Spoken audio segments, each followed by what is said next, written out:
You're watching Force 13's live streaming service.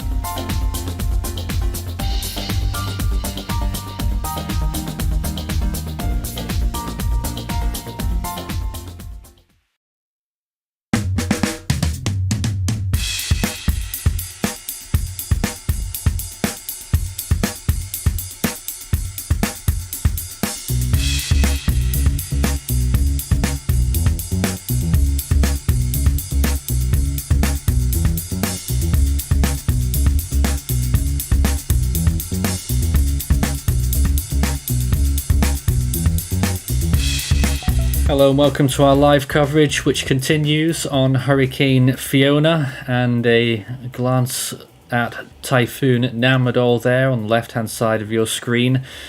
Both storms still very dangerous, but we're mainly focusing now on Hurricane Fiona. Namadol on its way out over Japan, Fiona still very much in and delivering extremely high rainfall amounts to Puerto Rico after it made landfall there earlier today. Also, power is out across virtually the entire island, and so things are going from bad to worse on the US territory. The Fiona is still at least holding in strength, if not still intensifying, 85 miles per hour, and a pressure of 986 is the latest from the National Hurricane Center. They will have their next update in 2 hours. So we'll be talking about that, along with everything else to do with Hurricane Fiona, and then at midnight UTC, as always, we will have our Tropical Weather Bulletin hour, where we'll take a look just a little bit more at some of the other storms.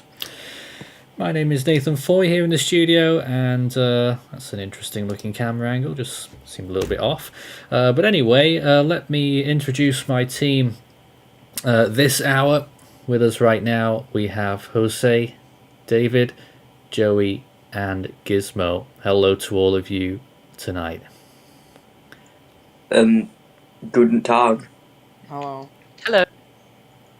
Guten Tag. Let's begin with the first, with our first full view here of Fiona, looking at the infrared, the enhancement there, and you can see that the motion of the storm would appear to still be west-northwest, actually, after it clipped the southwestern tip of Puerto Rico. At the moment, if it keeps going in that way, it looks set to make landfall in the Dominican Republic still. Any thoughts on that? I hope that's bad. Well, it certainly would be, but perhaps a suggestion that the northward turn is happening later than expected. It certainly looked like it might have been beginning that northerly turn not so long ago on our earlier live stream, but it appears to have moved back towards the west again. Very interestingly, that's exactly what Hurricane Hortense did in 1996. And this storm's track and forecast is following very closely to the track of that storm, which is interesting to see how that comparison might be coming to life. But right now, moving west-northwesterly, could be headed for Dominican Republic landfall the more we look at that imagery, or it may just curve northwards. Either way, Dominican Republic receiving tropical storm force winds and possibly hurricane force winds later on, and we'll get some heavy rainfall, but it's further east that we're more concerned about. Looking in close there at Puerto Rico, still lots of cloud tops in on the way. In a moment we'll be able to get up our close-up imagery with the radar, of course, because that's sort of what we want to see. And then we'll be able to assess a lot more how this storm is currently looking. And actually, nighttime is about to fall there over the storm, so it's going to be something to look at a lot more as we get on with time. The radar appearance of the storm. Okay, I think I have it now. And here is a live look at that radar imagery, and you can see exactly where we're up to. The eye feature that it had earlier today appears to have capitulated completely. Actually, you've got that northern side which is still looking decent, but it's completely cloud and rain filled, the center of the storm. So what do we all make of that? And is that a sign of that the storm is not going to strengthen for a period, or what do we make of it? Well, it has had a period of time where it moved over land. We know that since landfall just occurred over Puerto Rico. So obviously there is going to be some structural changes to it, but I don't necessarily think that will change the way or the amount of time until it starts re-strengthening over open water. So yeah, that's my take on it. For right now, I think the intensity has mainly maintained itself, and will continue to maintain. I don't think we'll see much. I don't think we'll see land affecting the system much at this time. Well, what does the National Hurricane Center make of it? Let's take a gander through their last discussion. Their update came out, the last update, an hour ago. And whilst we look at that, we can take a look at the forecast code as well, and you can see that forecast there. So the eye of Fiona made landfall over extreme southwestern Puerto Rico at about 7:20 UTC, 1920, and the center of the hurricane is now moving into the Mona Passage between Puerto Rico and the Dominican Republic. Earlier observations from Hurricane Hunter aircraft and WSR-88D radar velocity data indicate that the maximum winds were near 75 knots, that's 85 miles per hour. Since there has been little change in the organisation of the system since the aircraft missions earlier today, the intensity is kept at that value for now. A NOAA sail drone went through the eye of Hurricane Fiona earlier today, and the data from that vessel indicated a minimum central pressure of 986 millibars. Another Air Force Hurricane Hunter mission is scheduled for this evening. Still moving through a fairly moist air mass, and SSTs warmer than 29 degrees for the next few days. It should be noted that the ship's output shows 15 to 20 knots of vertical wind shear over Fiona for the next several days. However, that same guidance model shows steady strengthening, with the system becoming a major hurricane in about 48 hours, depicted there by the M's in the cone. Based on the bulk of the numerical guidance, the official intensity forecast is increased slightly from the previous prediction, and is near or a little below the model consensus still at 125 miles per hour, if I'm not mistaken. Centre fixes indicate that its motion is between west-northwest and northwest. There's been little change to the track model guidance, which is fairly tightly clustered, albeit with some differences in forward speed. The cyclone should move along the western periphery of the subtropical high-pressure area for the next 3 to 4 days. Later in the forecast period, Fiona is expected to accelerate northeastward and north-northeastward as it encounters the faster high-latitude flow. And the official forecast has not changed significantly. So that's the wording there from the National Hurricane Center's discussion, which tells us a lot about what their philosophy is. They didn't really mention the eye structure in that, so curious to wonder whether it is a sign that maybe the storm's a little bit weaker after hitting that land mass, or whether it's just consolidating and it might be on its way up pretty soon. Any comments from the team? Just a quick thing. I don't know, Nathan, if you have radar at the moment. We're on it, yeah. Yeah, velocity is Right. showing a rotation signature on the south coast of Yes. Puerto Rico, south of Santo Domingo. I'm not Yes. sure whether you're catching that. I can see one right here, clear as day. Yeah, I was told to bring that up by someone in the main discussion room. What we're looking at here is a clear signature there, this thing here, and you watch it progress northwards, moves through. I'm guessing that's the one you're looking at, Joey? Yes, it is. And that moves inland.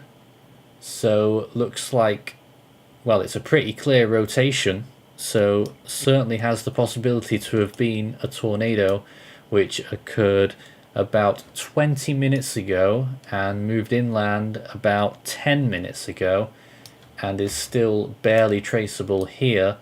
I doubt anything's coming of that now, but that is a very fascinating thing to have seen.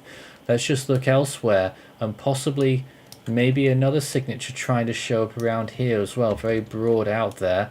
but maybe I'm just speculating on that one. It's not as clear at all.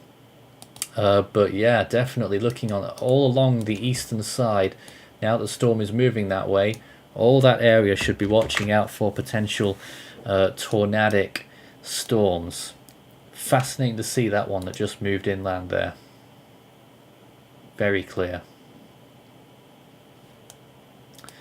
But yeah, I would be concerned around Santa Isabel and just east of there for possible further action,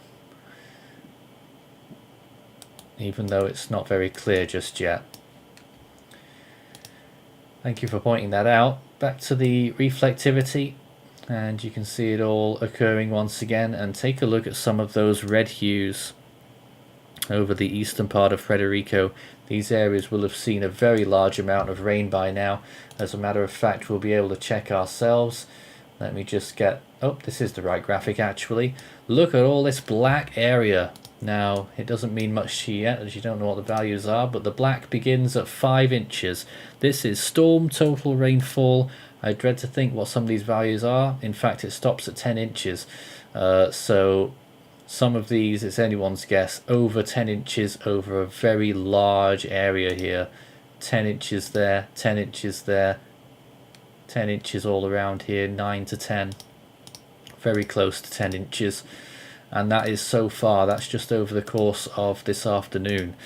This side of the storm is very much the wetter side, so real concerns about those rainfall totals there exceeding 10 inches in quite a large region.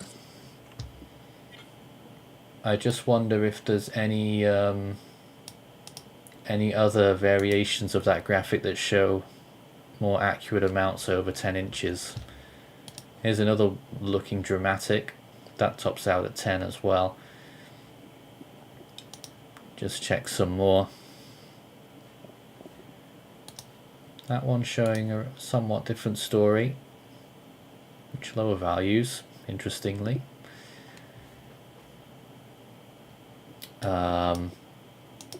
Let's just check one or two more, just to see if we can get an impression of a kind of consensus. I'm not getting anything now, but clearly extremely high amounts of rain. Here's 1 hour totals, how much rain we've seen in the last hour alone. Look at that, 1 or 2 spots there, 3 inches in the last hour alone. Just, where's that, near KE and Guyama? 3.7 inches maxed out in one little spot there. A secondary area near Adjuntas, 2 inches around there in the last hour alone, and another one at San Germain, 2 inches nearly there as well. So extremely high rainfall amounts. That is in the last hour alone, and you can see through the animation of the storm how that's progressed. So you can see all those green areas, that's over 2 inches per hour, and you can see how that is traced, particularly in the later part towards the eastern area there, receiving very high amounts of rainfall all around here. Massive areas of concern, and that is probably going to be ground zero for the worst flooding. So that is pretty fascinating. We're also joined by David at this time as well.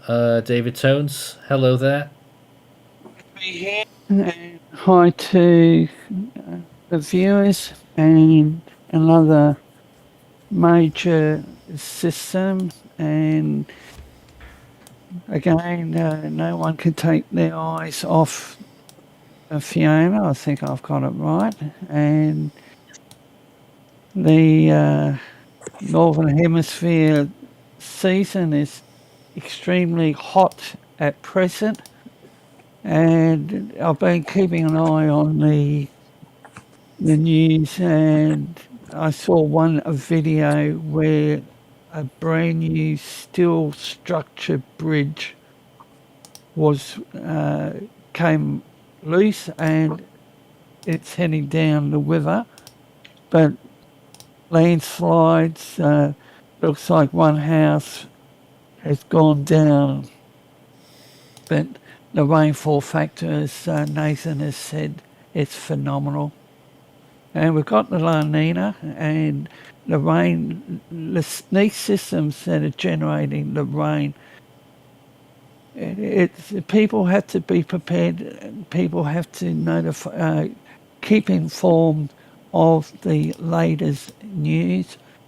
And as I've said, it's not good for the area, and I think it's going to re-intensify. And we can appreciate Nathan highlighting the NHC's latest discussion and the information the hurricane trackers. But the rainfall factor remains critical. Certainly does. If you've got any comments or questions for us whilst we're on the air tonight, we're here for 3 hours like we were earlier on. And you can start your message with Force 13 all in text. I know there's already quite a few comments coming in. Yep. Don't know if we already have this, but tropical storm force winds are now affecting the very eastern part of the Dominican Republic around Punta Cana. Mm-hmm. Yep, that's expected for sure. I was going to mention, David, that still bridge that you mentioned. I believe there's a video of it. I'm not sure whether it's the same one you were referencing, but there is a video of a bridge being swept away. I've got it up on my screen now. Yeah, that's the one. You're viewing it now? Yep. All right. 1 second. Let me. There it is. So as you can see. That's it. Yep. There it just shows. It just highlights how much force is in that water. We keep on saying, if it's flooded, forget it, turn around, and it's just too dangerous. But look at the strength of the water pushing that bridge. Incredibly powerful. Yes. I mean, it only takes 15 to 30 millimeters of floodwater to lift entire cars out of the driver's control. So, really, follow the advice. Turn around, don't drown. But that's phenomenal. The strength in that structure. And look how it curves. Look how it just curves snaps in. off. That's phenomenal. And that, I imagine, will be one of many damage stories that we'll be seeing and hearing from over the next few days in Puerto Rico. Of course, power is out across the entire island right now, and so I imagine that reports will be more scattered. People should definitely be using their electronic devices a lot more sparingly now that that's occurred, and only for essential contact. And they have plenty of suggestions on the National Weather Service, the local ones, with their information. Let's go through all of the local watches and warnings and other information regarding the storm for Puerto Rico right now. So we have, let's just see if there's anything new that's come in. There is a coastal flood warning that was updated half an hour ago. So the southern and southeastern coasts of Puerto Rico, water levels of 1 to 3 feet above ground level, heavy surf and beach erosion. Flooding occurring or imminent. Flash flood warnings, there's been some updates on that as well. In fact, a lot of flash flood warnings have been issued just in the last hour or two. I'll just go through the last 2 hours of warnings. At 4:48 p.m. they issued a flash flood warning for Cabo Rojo County, Homiguero, Lajas, Muricao and San Germán County until 10:30 p.m. indicate hurricane rain bands producing heavy rain between 1.5 and 5 inches of rain have fallen, with Maracay receiving the most. The expected rainfall rate is 1 to 2 inches per hour. Additional rainfall amounts of 3 to 6 inches are possible in the warned area before 10 p.m. So very life-threatening. They're describing it, a flash flooding. At 4, yeah. Just like to say that Joe Biden has declared a state of emergency for the island and has ordered FEMA to immediately act to try and restore power to the island. Indeed. At 4:59, extended flash flood warning for Canavanas County, Ciba, Fajardo, Loiza, Luquillo, Rio Grande, and Trujillo Alto County until 10 p.m. and they're seeing between 2 and 9 inches of rain have already fallen. The expected rainfall rate is 1 to 2 inches in 1 hour. Additional rainfall amounts of 3 to 6 inches possible in the warned area. Flash flooding occurring. At 5:13, they extended flash flood warnings for Aguas Buenas, Barranquitas, Ciales, Sidra, Camarillo, Corozal, Morovis, Naranjito, and Orocovis counties until 11 p.m. Automated rain gauges and Doppler radar indicating thunderstorms producing heavy rain between 3 and 6 inches of rain have fallen. Expected rainfall rate is 1 to 2 inches per hour. Additional amounts of 3 to 6 inches possible in the warned area before 11 p.m. Life-threatening flash flooding once again. At 5:13, I think that was just a confirmation actually, and a few others. At 5:19, they issued new flash flood warnings for Ibanito, Arroyo, Calle, Coamo, Guayama, Juana Diaz, Ponce, Salinas, Santa Isabel, and Villalba until 11:15 p.m. And once again, 1 and 8 inches of rain have fallen. Additional rainfall amounts of 2 to 6 inches possible in the warned area. Flash flooding already occurring. And at 5:28, the most recent warning, they issued more warnings for Anasco, La Marias, Mayagüez, and San Sebastian counties until 9:30 p.m. Between 1.5 and 3 inches of rain have fallen. They're expecting between 0.5 to 1.75 inches per hour, with additional rainfall amounts of between 2 and 5 inches and flash flooding occurring once again. Be especially cautious at night when it's harder to recognize the dangers of flooding. It is getting dark there now. Please report observed flooding to local emergency service or law enforcement and request they pass the information on the National Weather Service when you can do so safely. Strong winds can knock branches off trees with deadly effect. Avoid travelling if at all possible. Over to Joey. Yeah, there's some more imagery coming through from social media. Thank you, Gizmo, for sending this through to us in the live output run. But as you can see, loads of debris. I'm guessing that's from a roof. Literally just absolutely raining down from that building, and then it cuts to this scene where there's some storm surge rolling through.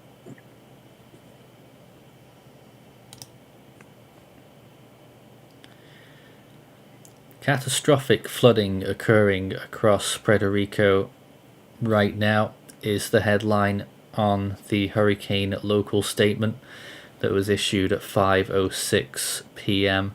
Let me just see if I can extract some extra information from this as well. Torrential rainfall continues to affect the territory, creating catastrophic flash flood conditions, rivers overflowing, and mudslides. Wind damage is also being reported, especially along western, southern, and the interior of Puerto Rico. Hurricane warning still in effect. Maximum sustained winds 85 miles per hour with higher gusts of up to 105 miles per hour in southwestern and western Puerto Rico. The winds and rain is expected to linger into Monday. Seas will build to around 18 feet, lasting through tomorrow. Winds over the seas will be around 75 knots with gusts to 90. 1 to 3 feet of water levels above ground level are expected for the southern and southeastern coasts, which could cause minor coastal flooding and beach erosion. Serious situation across the island right now, and if anyone does have any information and it's safe to do so, please let us know. Just like I said, that video with the storm surge and the debris coming off that roof, that's from the city of Ponce on the southern coast. Yep, a likely area for a lot of that, damage potentially, and the flooding that will be moving through there, very close to there actually, right now, as you can see on David's screen, either side of that city, but particularly to the east at the moment, where that trailing rain band is continuing to cause havoc by the looks of things. Those red zones that we're watching flooding in there from the south to southeast, which delivering up to 3 or maybe even 4 inches of rain per hour in 1 or 2 isolated spots. That is quite incredible. And already in a few of these locations, 10 inches of rain or more have already fallen through the course of today alone. Just want to remind everyone as well that there is an enhanced risk in the United States today, in the mainland of course, for the potential for severe weather, and our US team are live covering that as well on the Force 13 US channel, if that's what you want to take a look at tonight. We're covering Hurricane Fiona here, with the occasional look at Typhoon Namadol as well, but the biggest story right now is Hurricane Fiona, which could intensify further within the next 24 hours, but most likely after that, as it gets on its way to becoming a major hurricane. Let's see if we can take some more comments and questions right now. People asking about, will this storm hit the US by any chance? Which is a bit ironic considering that Puerto Rico is a US territory, but I know you mean the main US states, and the answer is no. It will remain safely at sea, but it could affect, let's cut back to the National Hurricane Center cone once again, and you can see there where it could affect the easternmost Bahamas and the Turks and Caicos Islands. Tropical storm warnings out there in the blue outlines, and it could then head on towards Bermuda, where it could still be a major hurricane. And will this hit Miami? No, it is a very, very far away from Miami, as you can see here. A full 10 degrees east, which is something like 600 miles, I think. And another comment, do you think that Fiona is most similar to Hortense of 1996? The track is the most surprising thing about Fiona since it looks exactly like Hortense. Well, I noticed that earlier today and I agree. Hortense was a tropical storm for a while, then became a hurricane to the southeast of Puerto Rico, was moving rather slowly, made landfall there as a Category 1, then dived towards the west over the Mona Passage, just like Fiona is doing right now, and then moved northwestwards, peaked as a Category 4, gave Bermuda a run for its money, and then eventually wound up in Nova Scotia. The only difference being the last point, the storm is expected to move much further east than Atlantic Canada. Still might swipe Newfoundland on its way out.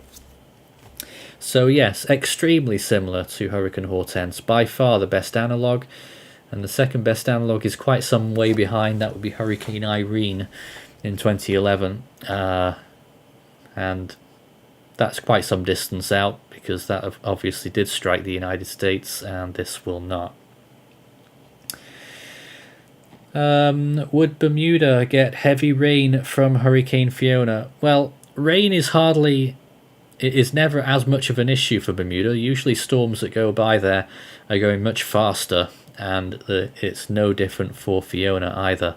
I think they could still, at a worst case scenario, might receive about, I think if we were looking at something like 6 inches of rainfall, but nothing like what we're seeing for Puerto Rico, where we could get isolated maximums of 25 inches throughout the course of the next 24 hours when we get our storm totals. We're hearing in the comments that Recon is going to enter the storm again now. Any news on the Recon flights? Oh, I heard about that. They'll be investigating. Our team will be investigating the Recon. Yes, they are heading into it now. Nathan, the Miami Herald is reporting that minions are without power. Absolutely true. Puerto Rico's already fragile electrical system, and authorities are asking people to stay indoors because of the flooding. So it's going to be days before power will be restored. If I'm not mistaken, the whole country is without power right now. If I'm not. We believe so. Population in Yeah. Puerto Rico 3.2 million, and believed currently that 100% power outage, or at least very near that figure at this time. Really interesting looking at this radar though, guys. It is still moving what it looks to me as though it's moving way west than expected. Because at this point, it's just about to reach that small island. Forget the name. I think it might just be Mona Island. Yeah. And it's giving the chance to make landfall there. It's moving so little toward in latitude. Would that be classed as second landfall? It would be if it managed it. But at this rate, it's not looking good for Punta Cana right now on the eastern tip of the Dominican Republic. There could, the way it's going there, that's really calling for a landfall very soon, if it keeps going like that. And that would obviously change the track further west as well. Now, we're not looking at any situation like previous storms from previous years and whether they would go on to affect the US after they went further north, but we could be talking about this storm deviating just that little bit further west. What would that mean? That would probably mean that the storm's intensification phase would be interfered with a little bit more, and so maybe its peak intensity may not be quite as high. But it would put more land areas at risk, such as the northern coast of the Dominican Republic and the Turks and Caicos Islands, bringing perhaps a hurricane there instead of just a tropical storm. So that's certainly something that we're going to be watching out for. The track forecast will be important, and the changes it's currently having to some of those islands. And the information from the hurricane flight. Well, information from that quite often changes the course of things. Computer models are usually, most notably the HWRF model, is often helped a lot by recon data when the planes fly through the eye.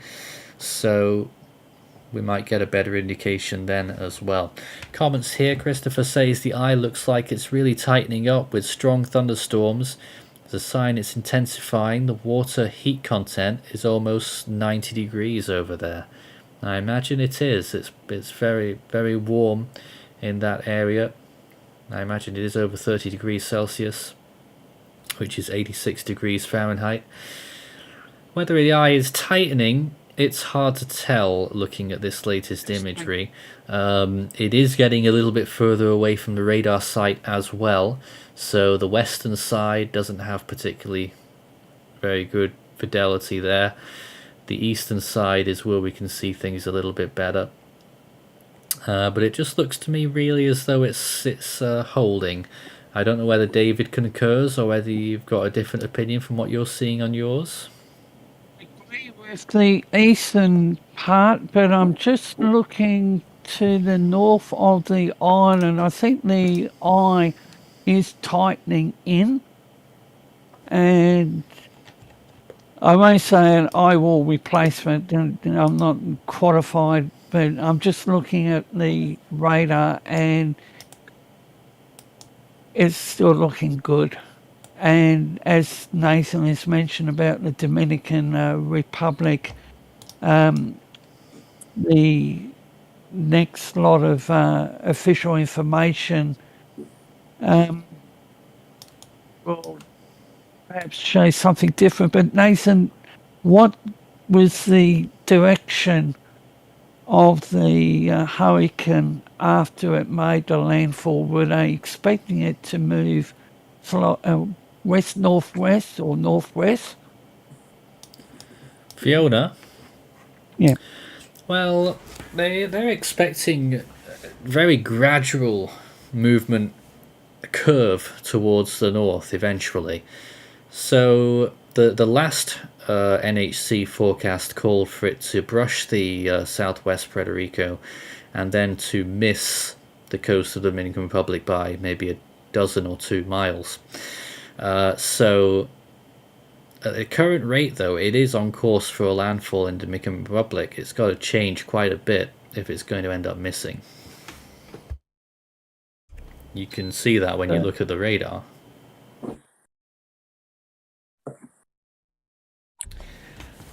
I do have a live webcam from Punta Cana right now up on my screen, where you can barely see the winds and the waves.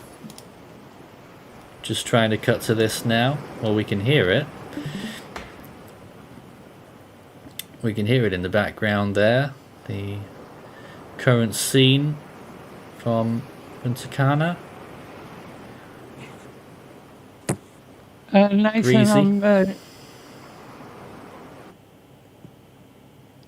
Oh. Yes, go ahead. I think I'm back. I just started a posting on the Twitter platform, and apparently a person has put out a message that they've lost communication with Puerto Rico. I think it might be their father, so it looks like mobile telephony will be down too, because Yeah, if you quite haven't got possibly. the electricity, well, you don't have cell tower power. There are going to be a lot of anxious moments Yes. in the next few hours and even days before communications are fully back online and indeed power. And we remember Hurricane Maria and other storms that have affected Puerto Rico. It happens time and time again where the communications go out for a very long time, very difficult times for residents in the whole region. Some areas can be without power for weeks. Some areas can be without fresh water for days.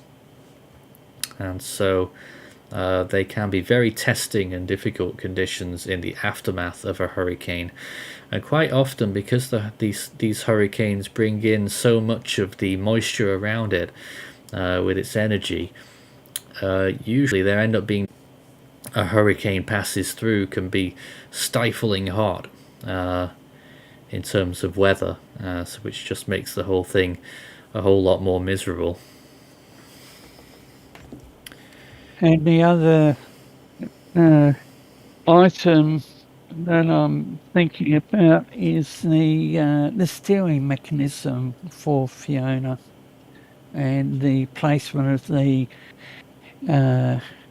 Atlantic High. I think it's, what is it, the Bermuda High, and but as I said earlier, you can't take your eyes off this system, because the next few hours is going to be critical, and I'm waiting to see what the NHC's latest information will be. And Is there an intermediate advisory pending, or are they going with the general advisory? Yep, there will be an intermediate advisory. Every time there's warnings out there for any of these locations, there's intermediate advisories from the National Hurricane Center. The next one is at, what would it be, 8 p.m.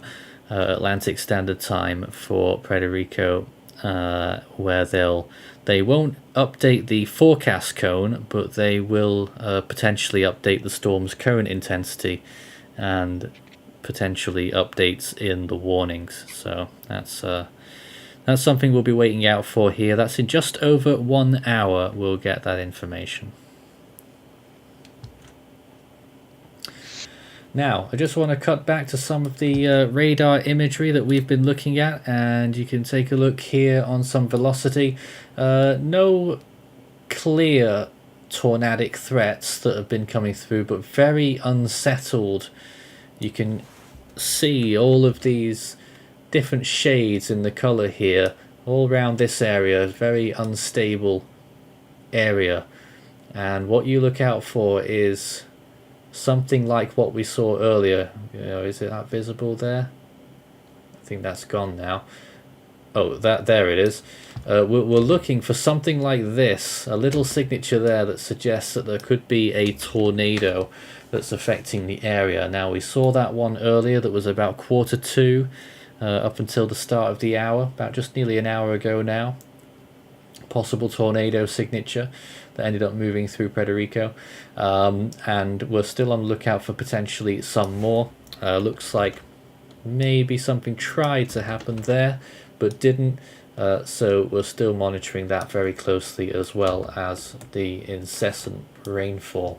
Let's go back to the reflectivity and look at the whole picture once again, and any changes to that radar imagery that we've seen in the last few minutes.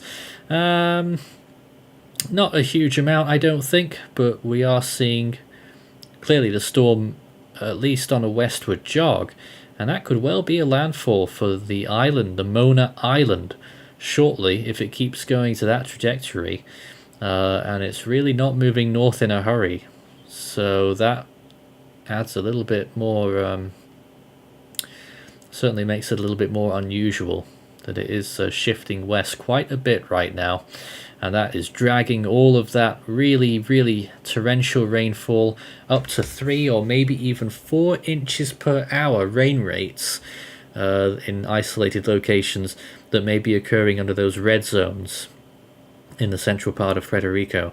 We're looking at extraordinarily high rain rates there. Over 10 inches have fallen already in some places. Assume that some of those areas might get 2 inches per hour for the next 4 hours. Then there's another 8, that's 18 inches, getting close towards that 20 to 25 maximums that they were thinking about for southern and southeastern Puerto Rico. So an extremely dangerous situation still ongoing at this point. We're using many different softwares to bring to you our stream today. This is WSV3. David, what are you using today? Skype, radar Skype, and yep. I've got the Doppler wind on the screen, Nathan. The right-hand side, you might have to readjust it a little bit, but it's the rainfall factor. And can you query some of that? What wind values are we getting there? Oh, now you're asking me. Oh dear. You're asking me right. Wind values. Looks quite substantial to me at any rate. Yes, yeah. What has got my eye is the yellow and the pinks. Well, exactly. That might have been the basis for the stronger. Oh, of course. The stronger winds. Don't forget, though, that is aloft. When you go quite a way out there on that radar scope, you can see I'm more interested actually in those blue-green areas, which is much closer to the radar site, suggesting that there's higher winds at lower altitudes. Of course, the radar beam isn't completely well, it sort of is almost fully flat, but of course with the curvature of the Earth, the beam eventually goes up in height, if that makes sense, to the edge of the radar range, which of course it's too high. So in essence, the closer those high winds are to the radar position, then the higher the winds are likely to be on the ground as well. So really interesting values down there on the southeastern corner of Puerto Rico would suggest at the very least significant storm force winds. I'll check my own graphics here and see if I can find an answer to some of those wind values. Just going to have a quick look here. So let's see what they're throwing up on the very latest frame. So there we go, 66, 65. Yep, all about 60 miles per hour, 55 to 60 miles per hour along that southeastern coast. Very close to the radar site inland, we're getting some winds there of 70 miles per hour over land in the central part of Puerto Rico. San Juan, winds there probably approaching 40 miles per hour. Yep, 40 miles per hour probably. And just to the southwest there, 65 miles per hour, maybe even 70 in one or two little locations. And then you go further out, you're getting some higher numbers there as well, but that is way out. So basically, except for the northeastern corner where the winds look much lighter, but then again that's not accounting for the whole movement of the storm, I would say that most of Puerto Rico is probably getting tropical storm force winds, except maybe the southwest, which might not be getting as strong winds just right now as they're closer in towards the... Well, actually, when you look at Fiona as a whole here, there does appear to be quite a sizable gap there now. I'll just try and point that out. All along here, big gap there, and clearly on radar showing a lack of wind as well in that location. So that's actually quite interesting. Perhaps a dry slot. Let's check. We want to check some satellite imagery after looking at that, I think. Let's go back to our full screen and... Well, this graphic would suggest that there is a real gulf showing up between the tail of the storm, which is extending southeast and causing all of that really high rain rate in central and eastern Puerto Rico, and the core of the storm itself. That's really fascinating to look like. It's almost like they're coming apart. The core of the storm is still doing fine, showing up some very decent convection. The eye of the storm is quite clear to see, just east of the island of Mona, moving through the Mona Passage. And general movement remains west-northwest, as far as we can gather. So, I think that's where we're at right now. Send your comments and questions in live to... on our YouTube chat. Start your message with Force 13 all in text. We'll be able to pick up your comments and questions in real time or near enough as soon as we can get to them. And if you've got any news or information from Puerto Rico on the ground or from the Dominican Republic, if it is safe to message us and you're not in danger, then please feel free to do so. David, you wanted to say something. The US National Data Buoy Centre, and there was one rave buoy Mona Island, but currently it's out of action. And I'm just looking at 3 others, and winds 18.1 knots gusting to 27. So the winds are gusting up to about 30 knots. So that's mainly on Mona?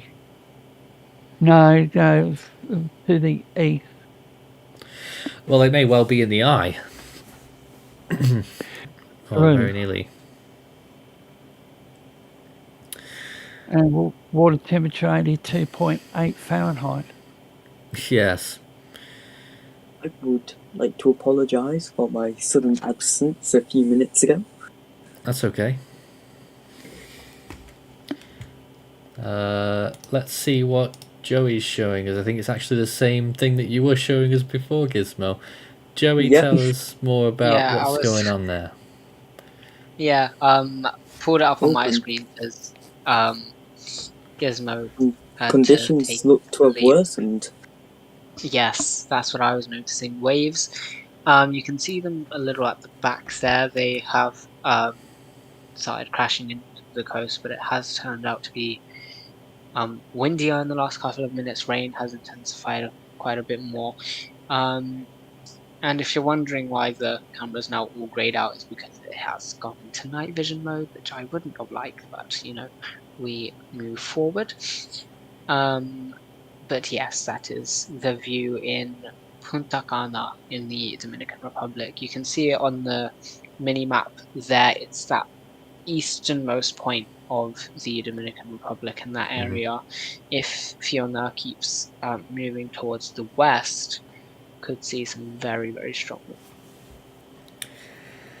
And I don't recall it was raining on that last video that we saw either, so that's also a change. It was It was? raining, but it was like it wasn't as intense as that. It was more spitting and not as heavy rain as you can actually see it going past the webcam.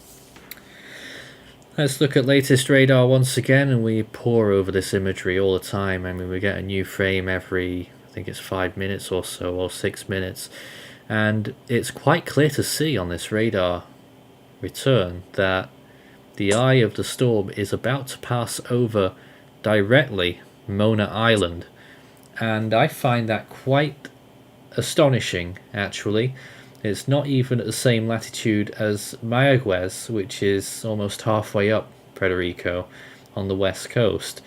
So in effect, it has moved almost due west since it made its landfall on the southwestern tip of Puerto Rico, when in fact it should be turning a little bit more northwest by this point, but it clearly isn't, and that means we could even see the next landfall of this storm being south of Punta Cana, which I never thought I would say for this storm. But if it keeps taking on this trend, then that's exactly what will happen. And I'm not seeing it turning anytime soon.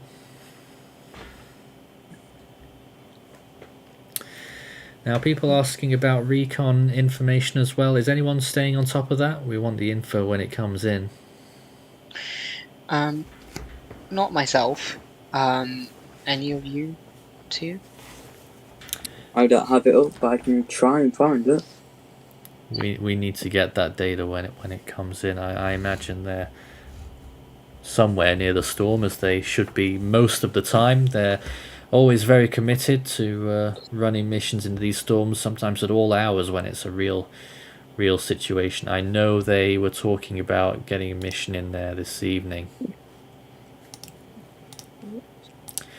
Let me just check before we come up to the end of the hour any new information regarding flood warnings and flash flood warnings. Indeed there is. There's been a few more. There's two more that came in here. Some flash flood warnings got extended for Adjuntas County, Jayuya, Lares and Utuado counties until 10:45 p.m. They are getting between 1.2 and 5.5 inches of rain have fallen there. The expected rainfall rate is 0.5 to 1 inch per hour, and they're expecting additional rainfall of 2 to 4 inches in that area. And an extension of more flash flood warnings for Guanica, Guayanilla, Penuelas, Sabana Grande, and Yauco counties in Puerto Rico until 12:45 a.m. tonight. And they've got between 3 and 9 inches of rain fallen since midnight. The expected rainfall rate is 0.5 to 1.25 inches per hour. Additional rainfall amounts of 2 to 4 inches possible in the warned area. Flash flooding already occurring at that location and many others across Puerto Rico right now underneath Hurricane Fiona. Did you want to interject there? Okay. Sorry, I was just talking to myself. All right, I guess. All right then. At this point, This storm has sustained winds estimated of 85 miles per hour sustained. A pressure estimate of 986 millibars, which was recorded from a... I've lost it now. From a NOAA vessel at any rate. 986 millibars. 85 miles per hour was determined through radar, a blend of radar velocities and recon plane data, and that's how they've come to that wind speed. Let's go back to our split screen, and you will see both of these storms that are active right now. We've not spoken about Typhoon Namadol very much at all, because that's getting to be old news now. It did make landfall as a Category 2 typhoon yesterday, Japanese time, on southern Kyushu. It was once a Category 5 and is now sweeping through the rest of Japan. On the right hand side, unenhanced infrared imagery of Hurricane Fiona, and you may just about make out its eye there on that imagery, just east of Mona Island. When you look at satellite, it looks like it might pass just a little bit north of the island, but radar suggests that it looks like it might make a full landfall on Mona. I have that recon data. Okay, yes. From 3 minutes ago at its last update, the plane has got the aircraft has got to a minimum pressure of 999.7 and a surface wind speed of 39 knots. Well, I'm guessing it's nowhere near the centre then. It's at 17.6 north, 68.8 west. Yeah, Okay. it's the aircraft is still en route to the centre of the system now. But it So is experiencing tropical storm force winds. Alright, well that's the latest. We'll have more information on that when it comes in. We're going to take a short break here. This is Force 13 Live. Stay tuned. We'll be back in just a few moments here with the latest on Hurricane Fiona.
Our live coverage will continue in a moment.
You're watching Force 13's live streaming service.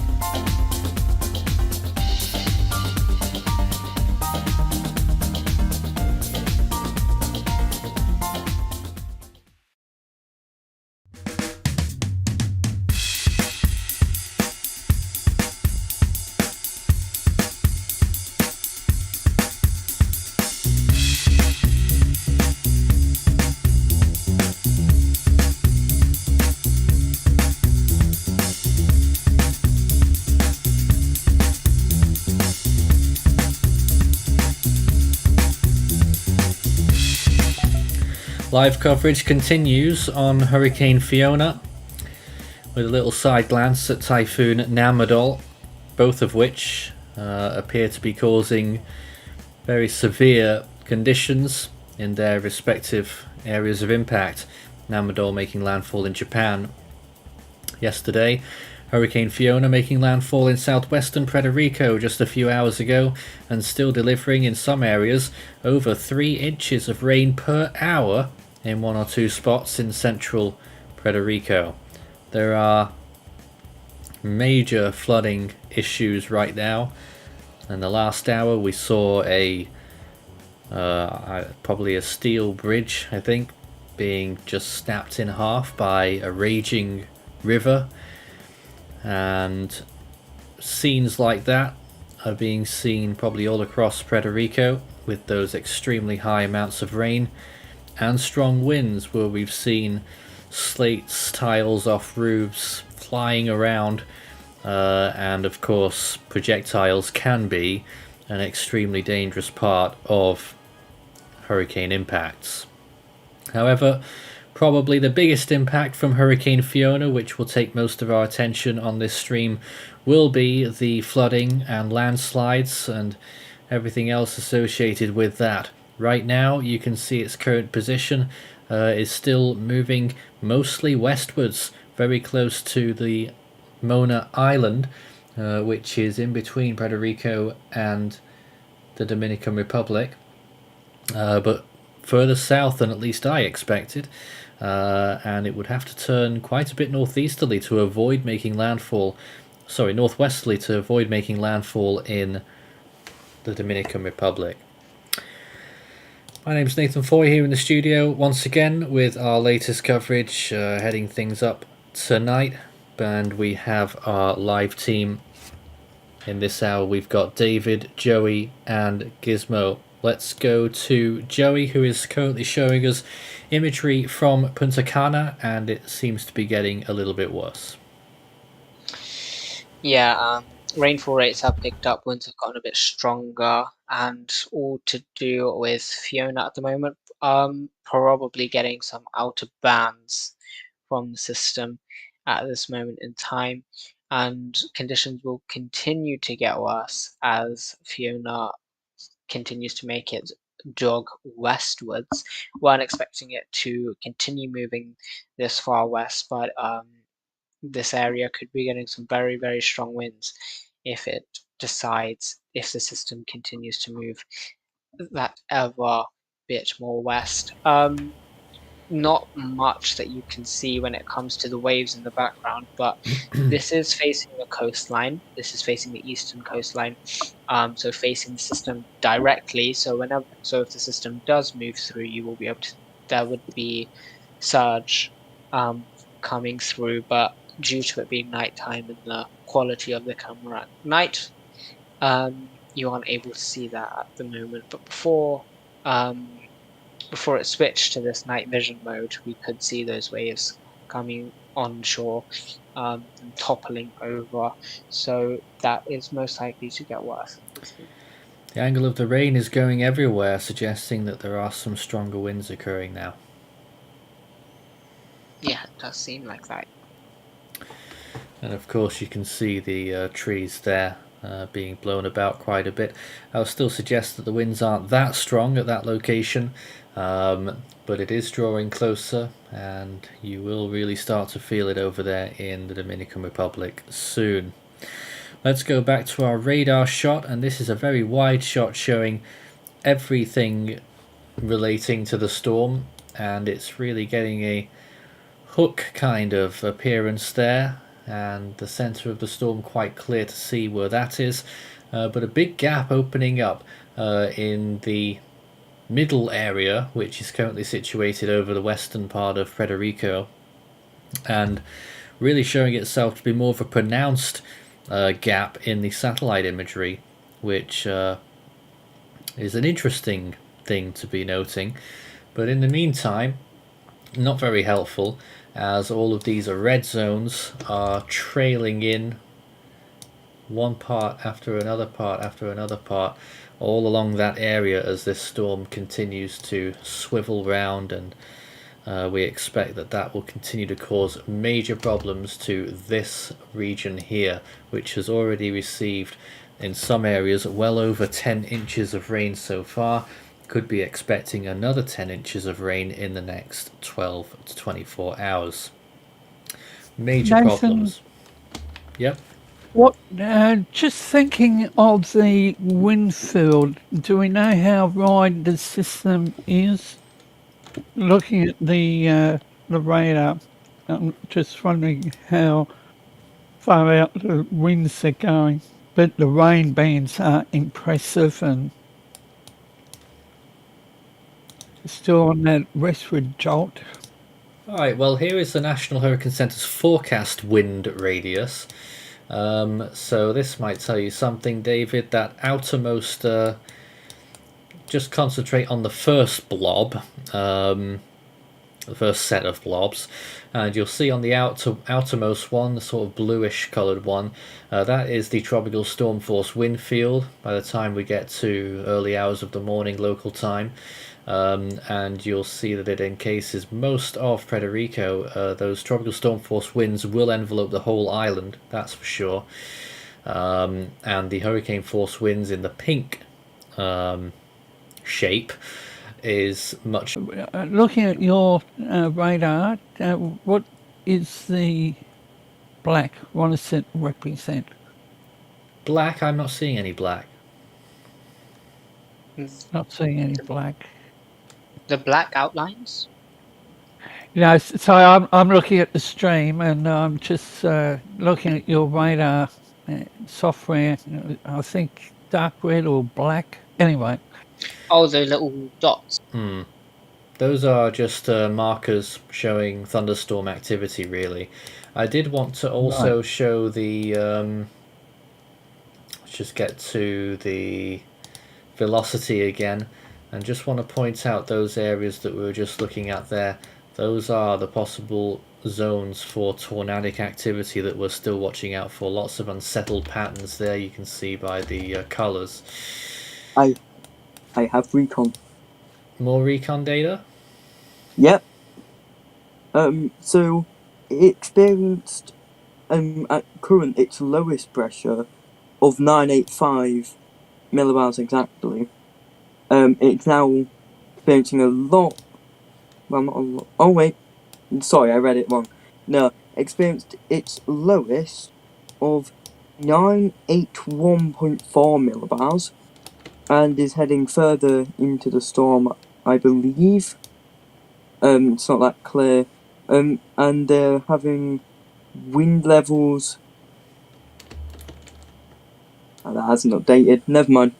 Just the millibar pressure updated. So okay. Lowest millibar pressure of 981.2 millibars. Sorry, point what? I can't talk. Joey? I've got a bit of wind speed SFMR speed data here. So the aircraft has recorded a 64 knot surface or SFMR wind measurement, which would be just shy of hurricane status, and that was in the,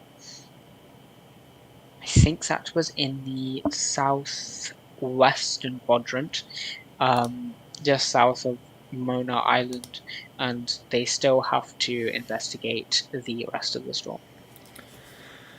Now, are my eyes deceiving me, but looking at this radar imagery suggests that right now the storm has made a jog southwards. Pardon? Oh, yes, it does. Oh, What's going on here? that is strange. I do think the HWRF model in one of its most recent runs did predict some sort of continuous jog to the west and then a small jog southwards before it made its turn towards the northwest. And maybe a very tight loop, maybe. Yeah, that is sort of what it looked like it was going to do. But we have to see how it plans out. At this moment in time, we're also joined by... Oh, I thought... Well, we were. I was just about to introduce him and he hopped off again. Maybe it's why. If he returns, we will introduce him properly. So, very interesting to see that on the radar imagery. That's pretty shocking. I imagine that will be a very tight anti-clockwise loop, and then a more renewed movement towards the northwest. Can now confirm that 100% of all customers in Puerto Rico have lost power. So that means that the whole country is currently without power at this moment in time. So we won't be expecting much when it comes to reports from on the ground of what's been happening there, the damage that has come up after. So by the looks of it, the recon plane is now in the northeastern quadrant of the storm, and expecting to have observations from that very shortly.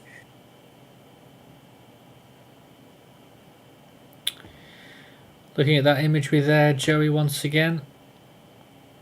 Yeah. I don't know whether I saw a flash there. Was it a lightning flash, or was it just rain? I think that was just rain. I thought that was lightning flash as well. But yeah, it's been getting worse. Winds have maintained. It hasn't been getting too much windier, but the rain has been picking up quite significantly, as you would expect, as the system is moving closer to this location.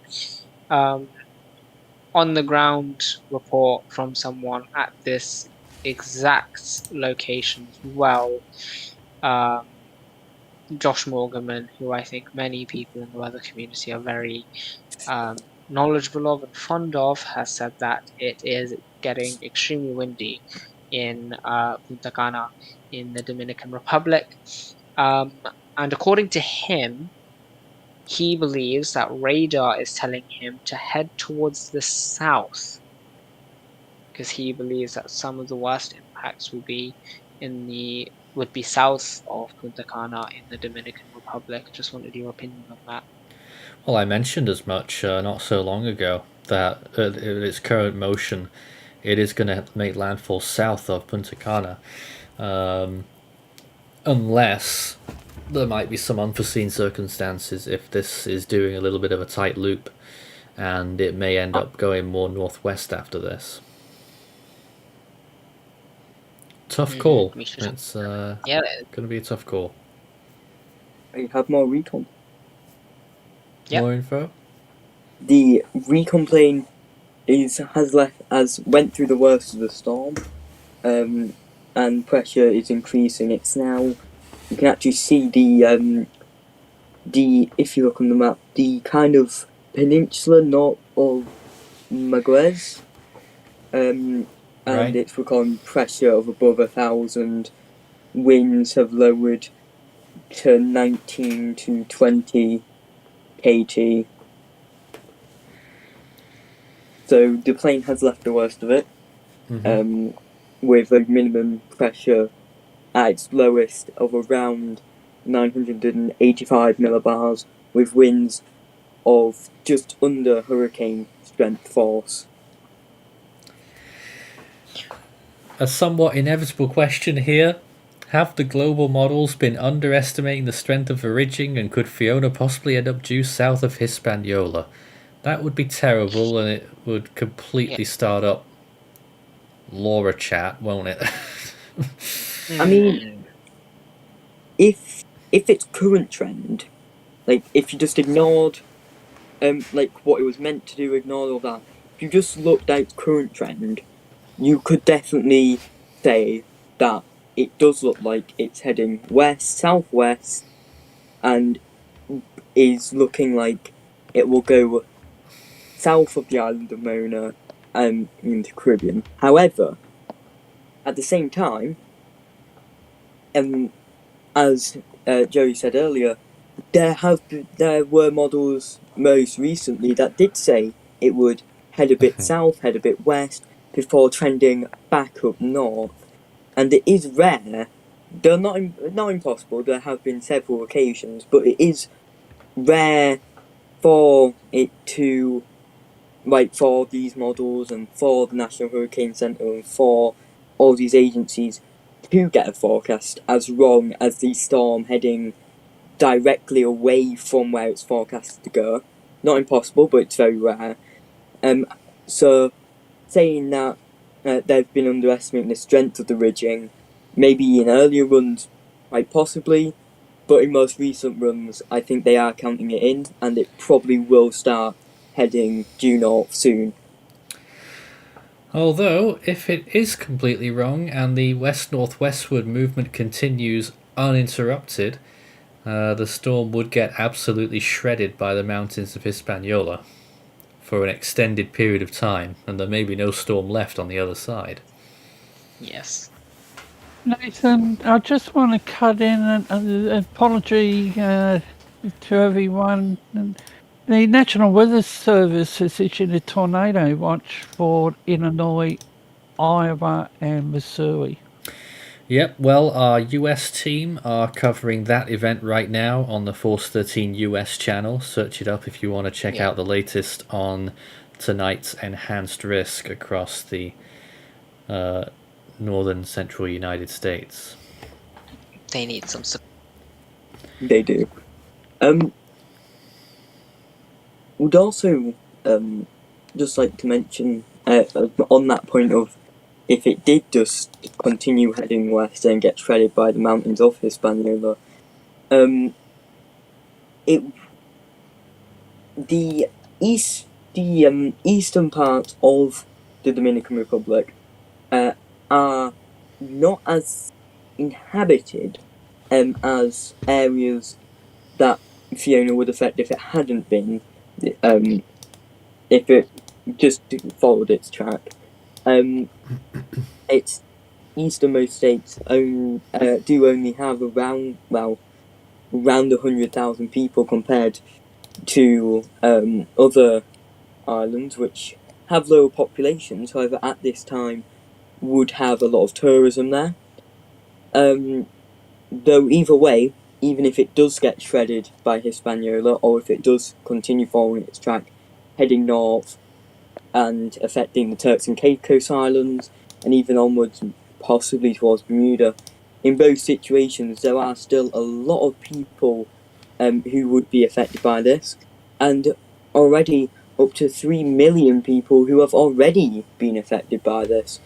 So even if Fiona does decide that it just dies over Hispaniola, it would still be quite a notable storm, especially for Puerto Rico, due to, as you said, loss of power and the intensity it has really shown over Puerto Rico, especially with its rainfall. We have some new flash flood warnings to bring to you as well just now. At 6:58, which is 25 minutes ago, new flash flood warnings for Arecibo, Barceloneta, Florida, Manatee, Vega Alta, and Vega Baja counties in Puerto Rico until 1 a.m. Gauge reports indicated heavy rain falling across the warned area between 2 and 5 inches has fallen so far. The expected rainfall rate is 0.5 to 1 inch per hour. Additional rainfall amounts of 1 to 2 inches are possible in the warned area. Flash flooding currently occurring. Just some information on that as well. The Rio Manatee River gauge was reporting almost 39 feet near Manatee. I'm not sure how that is compared to normal values. At 7:09, a flash flood warning remains in effect until 9:30 p.m. for Anasco, La Maria, Mayaguez and San Sebastian counties. The gauge at Rio Anasco near San Sebastian has reached 22.42 feet. At this level, there will be flooding downstream in Barrio Espino within the next couple of hours, and evacuations may be necessary. That's the latest lines that we've got from Puerto Rico right now. National Hurricane Center will update at 8 p.m. Atlantic Standard Time, which is the same time zone as Eastern Daylight Time. So that's coming up at the next hour. We'll have a new update from the National Hurricane Center, and then we will enter our live tropical weather bulletin, where we will cover not only Fiona but everything that's going on in the tropics today during this peak season of Atlantic hurricane season. If you've got any comments and questions for us and observations, if you are anywhere near these areas and it's safe to do so, please send us a message through our YouTube chat. Start your message with Force 13 all in text and it will light up for us. We've had a few, such as, well, we had one earlier which we already read out, and another comment there. I know this is unlikely, but could Fiona be a repeat of Hurricane Georges? Well, there's a big problem with that, is that by this point Georges was a Category 4, I think, or Category 3, and it had already been a high-end Category 4 before even reaching the Lesser Antilles, so short answer there is no. And if anyone does have videos for us, as someone has mentioned there, the best place to send it would probably be probably a DM or a tag to us through Twitter, I would say. It's probably the best way we can get these videos up in a timely manner. That's what I would suggest. Another comment there, is it possible that the storm will hit Hispaniola and go more west than expected? It certainly is, especially the more we look at this imagery. This is satellite. Let's go back to the radar and you can see that very interesting little swirl that it's just done there. Really fascinating. To me, it really looks for all the world now that it will make landfall in Dominican Republic near Punta Cana. And then it will have to traverse some of those mountains to the northwest, and that has a knock-on effect to the storm's intensity. It will most likely have a bit of weakening then, as opposed to what we were expecting, which was that the storm would move clear of the Dominican Republic to the north, and therefore would have more chance to intensify as it approached the Turks and Caicos Islands.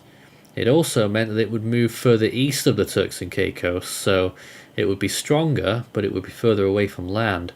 However, if it does move further west, then the Turks and Caicos get put into the potential crosshairs then for whatever intensity this storm has at that point, maybe high-end Category 1, rather than a Category 2 moving east. And then how much it might intensify after that still remains a mystery.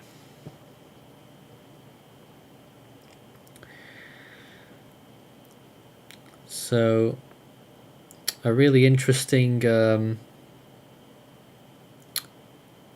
dear, I've completely a crossroads of where we're at with this storm right now. It literally can decide to do almost anything. When you look at that imagery, it's temporarily stalled in the last couple of last few frames, looking back about half an hour. But in the meantime, we're still looking at those extremely high rain amounts further east. It is true to say that the red zones there have decreased in aerial coverage. We've still got a really nasty area moving in here right now. You can see those dark colours. But this area up here, that appears to have lightened up a little bit. But we're still, we're still looking at very high rain rates for this area. For some reason that just changed it to the velocity, but so okay, we'll look at that anyway. You can see this whole area here and how disturbed it all looks in terms of what we're looking at there.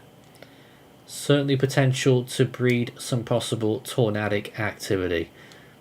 Although right now I'm not seeing anything major. In fact, actually, oh, it's just done that here. Maybe some little things here starting to develop. What's happened to my mouse? Maybe some little signatures starting to develop along here that we could be watching out for. Maybe moving along. Keep watching that closely.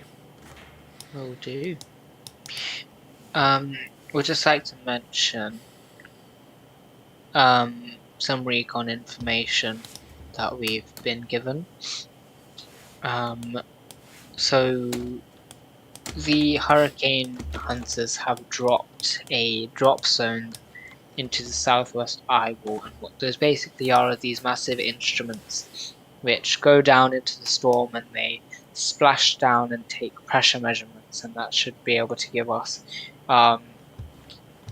pressure readings. And in the southwest eyewall they had a pressure reading of 985 millibars, and that is outside of the center, so we could expect it to be a bit deeper than 985 millibars, and that is deeper than what the National Hurricane Center have it at currently, with it currently being 986 millibars, so we'll have to wait and see with that.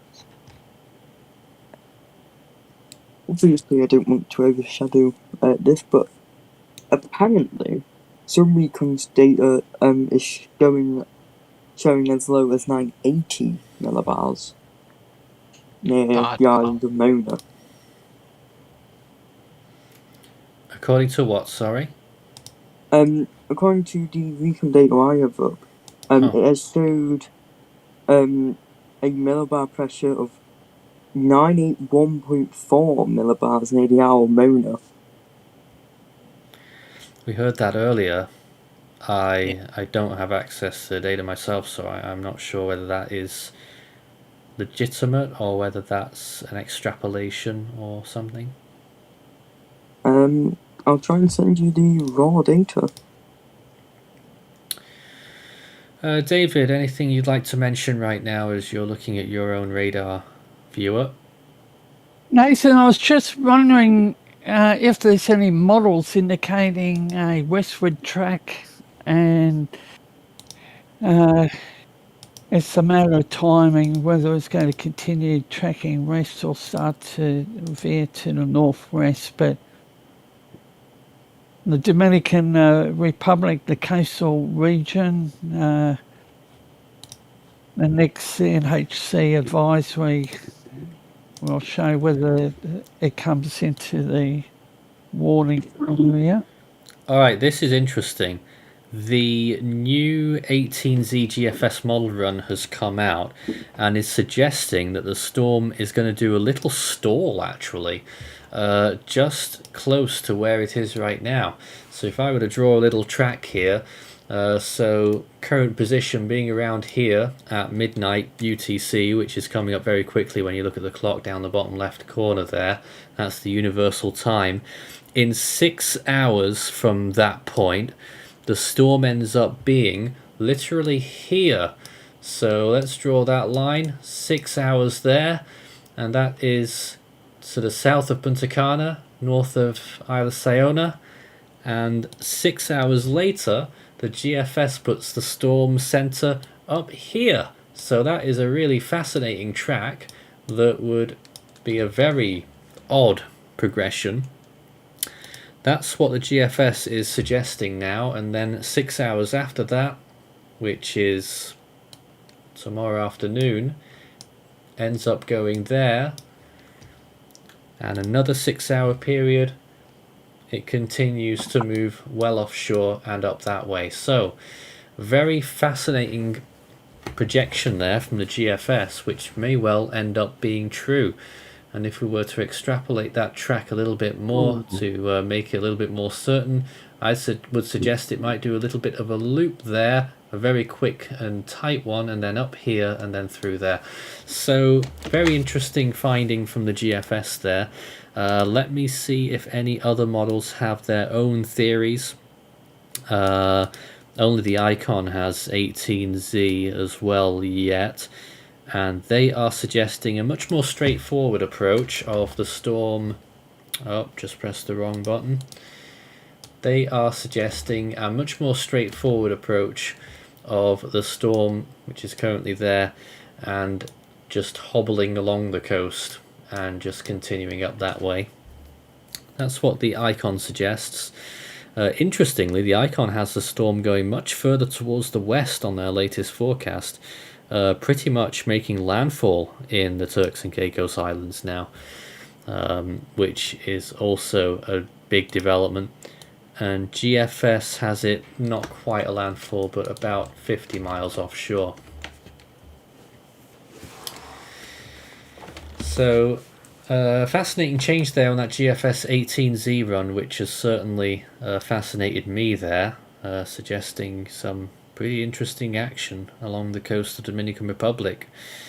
And if that did happen, those rain amounts would continue to go sky high. So the key points from you, Nathan, is well, we've seen the two models, and we could start asking what is going on with the steering patterns, what impact, and you also mentioned about possible stalling, or let's say quasi-stationary. Well, yes. Waiting for the new, waiting for the new sorry, mate. Waiting for the new mechanism to kick in, but as I have previously said, the next update from the National Hurricane Centre, it could support what we've been saying about a possible slowdown. And all right, speaking of which, their update is due fairly soon. Their 8 p.m. intermediate advisory will bring it to you first here. Usually with these intermediate advisories, they actually never update the actual forecast. They only give you a position update with a intensity update if necessary, for any deviation from the previous news, as well as any changes to warnings. Let's review the last National Hurricane Center forecast cone. So a reminder, this is not going to change at the next advisory. This is from the 5 p.m. update, but it's quite clear to see that the center of the storm is going to be quite a bit south of where that cone is. I can show you a close-up of what that cone would look like. Let's just bring that back again onto my other screen, if I can get it working. Here we go. So you'll notice here that the center of the storm is almost fully outside the National Hurricane Center's cone there. So really very far away at such short notice as well from where the center line of that forecast is, which is quite surprising. And that will change the whole the whole body of the next forecast that they do. But anyway, back to the National Hurricane Center cone from last time. All of that will shift west a little bit, and that will put Bermuda a little bit further away from being the center of attention with the storm, and might just increase the chance of Atlantic Canada impacts a little bit higher later on down the line.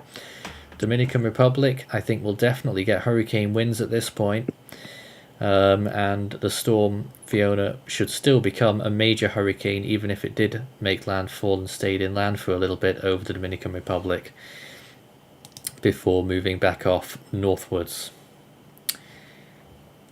And just to look at the key messages there as well.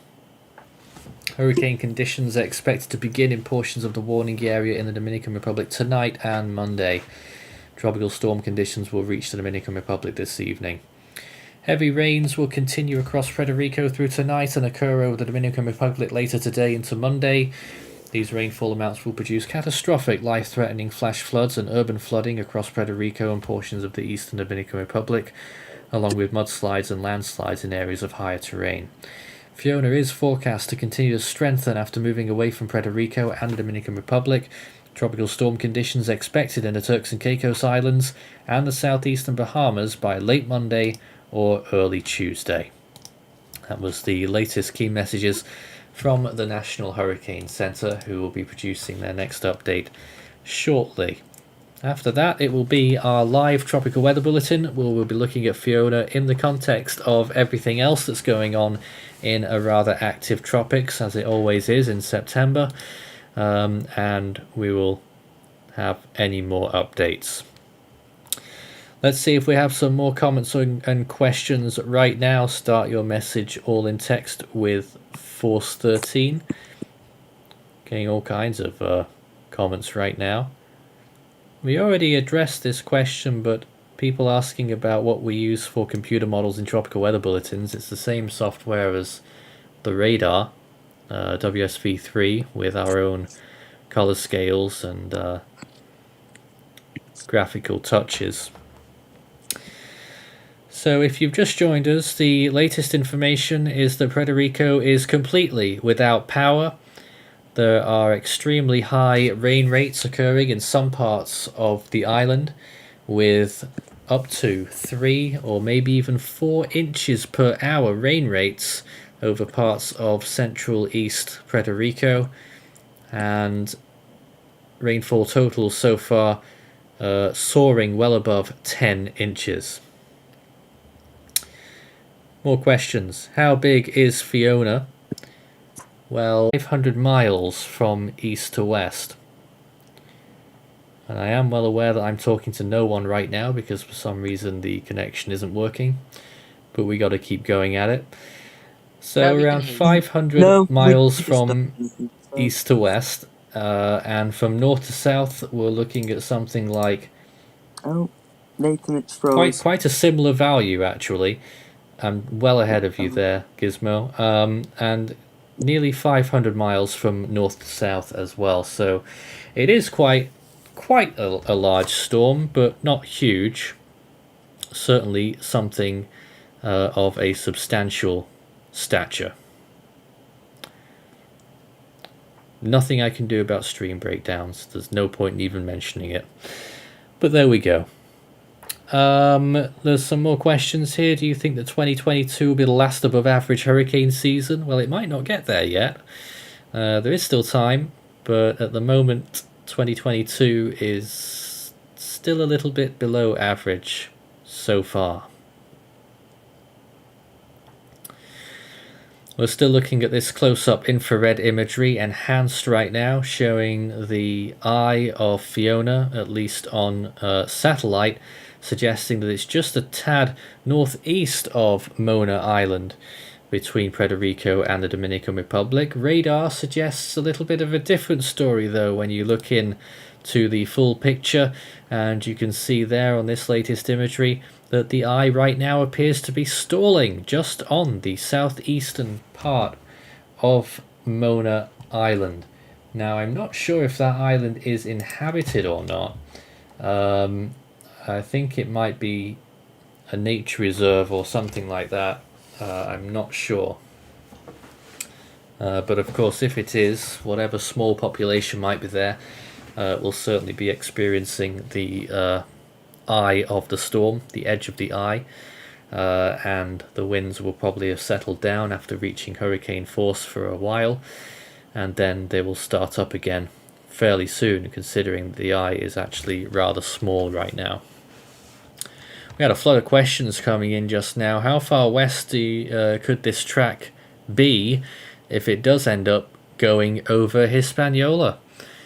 Well, there may not be much of a track. If it does continue right over Hispaniola, then there may not be much of a storm left.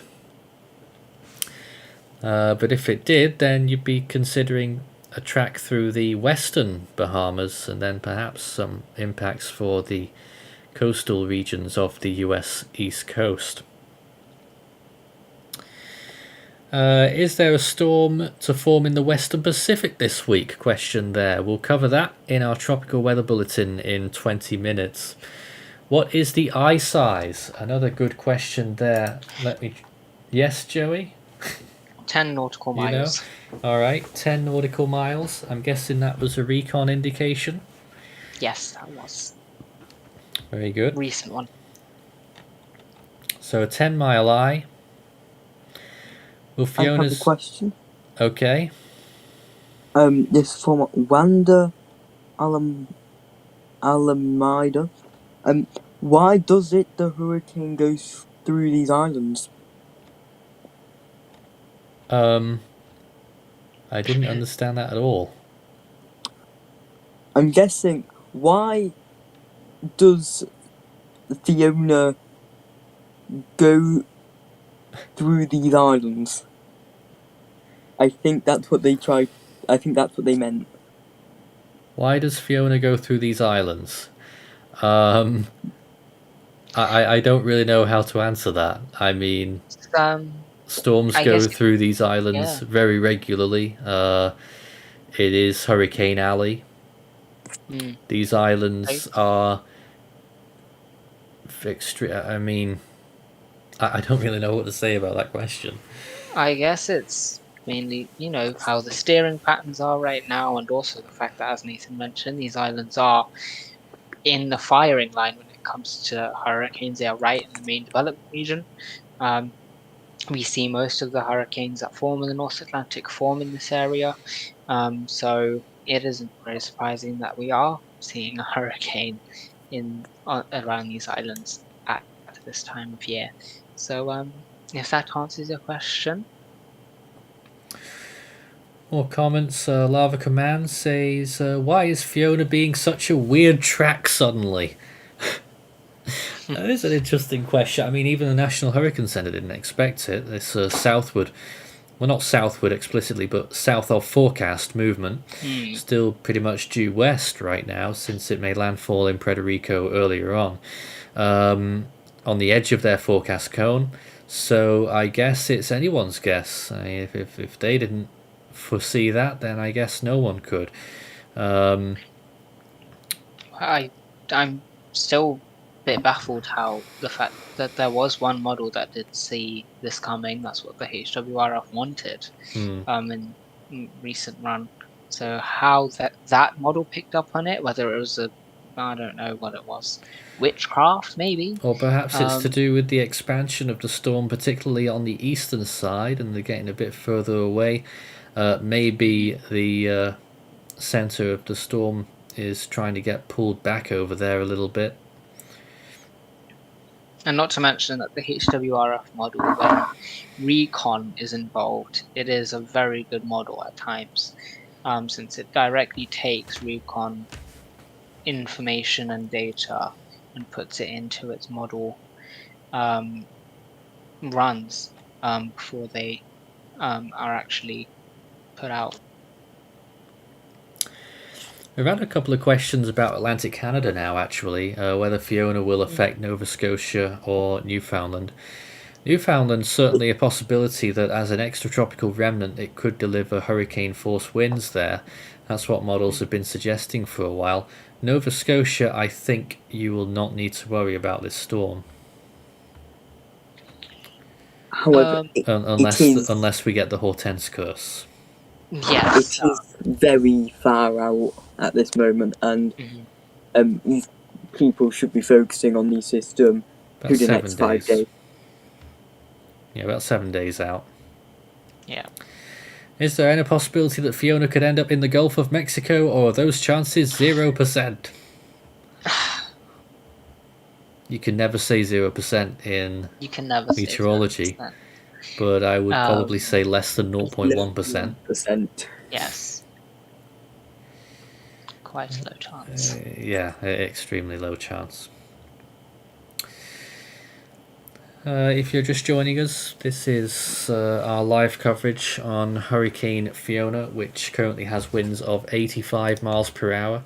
The National Hurricane Centre's next update will be coming out shortly as we continue to look at this storm, which continues to track south of forecast, now milling about really, just hovering along the coast southeastern part of Mona Island, which I believe is inhabited, at least to the extent it has an airport, so it must be. There are some hotels. Yeah, there were a few housing units, but the actual living population, according to the United States Census, is 0. Oh. So I It's don't called know. a tourist island. I don't know if anyone's going to be on that island right now, but that's pretty much in the eye. There's another question. Why do hurricane only passes through these islands? Well, they don't. They pass through many areas. These islands are just two of many that see hurricane impacts consistently. Obviously, you have the Lesser Antilles, which, mind you, are affected by the system before it came onto Puerto Rico and the Dominican Republic. This is a whole rate. Well, history shows us that these areas are particularly vulnerable to storms, and this is absolutely nothing new. Hurricanes have wiped out thousands of people in years past, 200, 300, up to 500, 600 years ago when we first started hearing of these storms. And some of the first hurricanes that were recorded were around these areas of Puerto Rico and Hispaniola. According to NBC, apparently the island of Mona does have people on it. Apparently there is around 10 to 20 people on the island right now, sheltering in place. Okay. Oh. So that's the info. And that island will be getting the brunt of it right now, but the brunt of the rainfall is still very much over the main island of Puerto Rico, particularly further towards the eastern side. You can see in those red colours still very high rain rates expected to be still occurring over the island, and hardly anywhere is getting away with not so much. Although the western side is in a little bit of a gap, still there are storms that are pushing through there. You can quite clearly see in those red zones. Let's jump back to the velocity if we can. If I can get the right button. Oh, now it stopped working now that I want it. Let's take a look at velocity. Here it comes. So we're still on the lookout for potential tornadic cells here as well whilst we continue our coverage. We saw one earlier that went headlong into Puerto Rico from the south to the west of Ponce, and that we don't know what happened to that, but it died off very quickly when it moved inland. Just want to break in here. New National Hurricane Center update, and they have said that the center of Fiona heading for the eastern Dominican Republic. Heavy rainfall and catastrophic flooding continues across much of Puerto Rico. They have gone with 85 miles per hour and a minimum central pressure of 984 millibars. Was this one of the updates with a new cone expected to be released, Nathan? Nope, not on this occasion. And the government of Antigua has discontinued the tropical storm warning for the British Virgin Islands. So that is the only change in warnings at this point. Hurricane force winds extend outwards up to 30 miles from the centre, and tropical storm force winds extend outwards up to 140 miles. A wind gust of 55 miles per hour was recently reported at Cabo Rojo, and a sustained wind of 44 miles per hour with a gust of 55 has been measured at Los Marias in Puerto Rico within the last couple of hours. It's more, I mean, to be honest, we'd be more interested to hear more about the rain impacts that are currently ongoing, but obviously those strong winds are also occurring. So that is the very latest from the National Hurricane Center, and if you take a look at their cone update, which we might show a little bit later, when they update it, they just update the position, and you'll probably see a very odd looking cone considering that it's gone way south of where it was expected to go just 3 hours ago. So it's just quite amazing. In a few moments we will have our tropical weather bulletin, which will still feature Fiona, but we'll be touching on a few of the other systems that are active around the world and taking a look at the full GFS model run for the entire globe. But in the meantime, this is the latest on Hurricane Fiona. 85 mile per hour winds, a pressure now decreased slightly to 984. We'll get that bottom bar updated whenever my facility here allows, which will take some time most likely. And just a reminder that the tropical storm warning, was it, that was discontinued? For the British Virgin Islands. Yep, so that is now out of the picture as well. Of course, that doesn't change very much in the whole scheme of things, with the centre of the storm still swirling around Mona Island at this moment in time. Anything from our team that you'd like to cover just now? I'm on the National Weather Service, and they have issued PDS flash flood warnings for most of the island, apart from the very northwestern part of the island around Agudila. Have they always been PDS, Nathan? Or whoever has it? I'm not seeing a PDS statement. That's what's showing on my screen. I'm not seeing it, but I would say that it is anyway. Yeah. This whole thing is a particularly dangerous situation. Yes. Let's cross back to the latest camera from Joey there in the Dominican Republic. Yeah, rain has calmed down, actually, which, you know, not what I was expecting to see, but it has, and that is good news for the people living there in Punta Cana. Well, that's the thing. The very edge of the main part of the storm is just right on the coast right now. So small changes, and you look at it now, and it's going back down again, isn't it? Yeah, it is.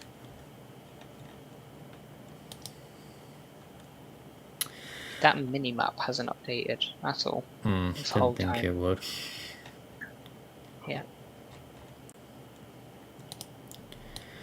Let's cross back to our full view right now.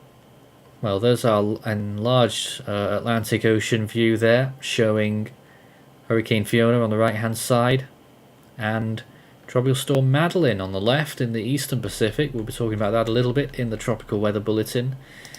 And our side-by-side views here of two code red systems that we've been monitoring recently.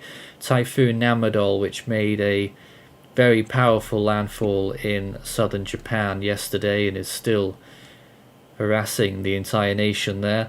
And Hurricane Fiona, clearly visible on your right-hand side with a tight core. We're going to take a short break, and then we will begin our tropical weather bulletin with lots more information, model runs for the whole world, and our latest views and information on Hurricane Fiona. Stay tuned, this is Force 13 Live.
live coverage will continue in a moment.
You're watching Force 13's live streaming service.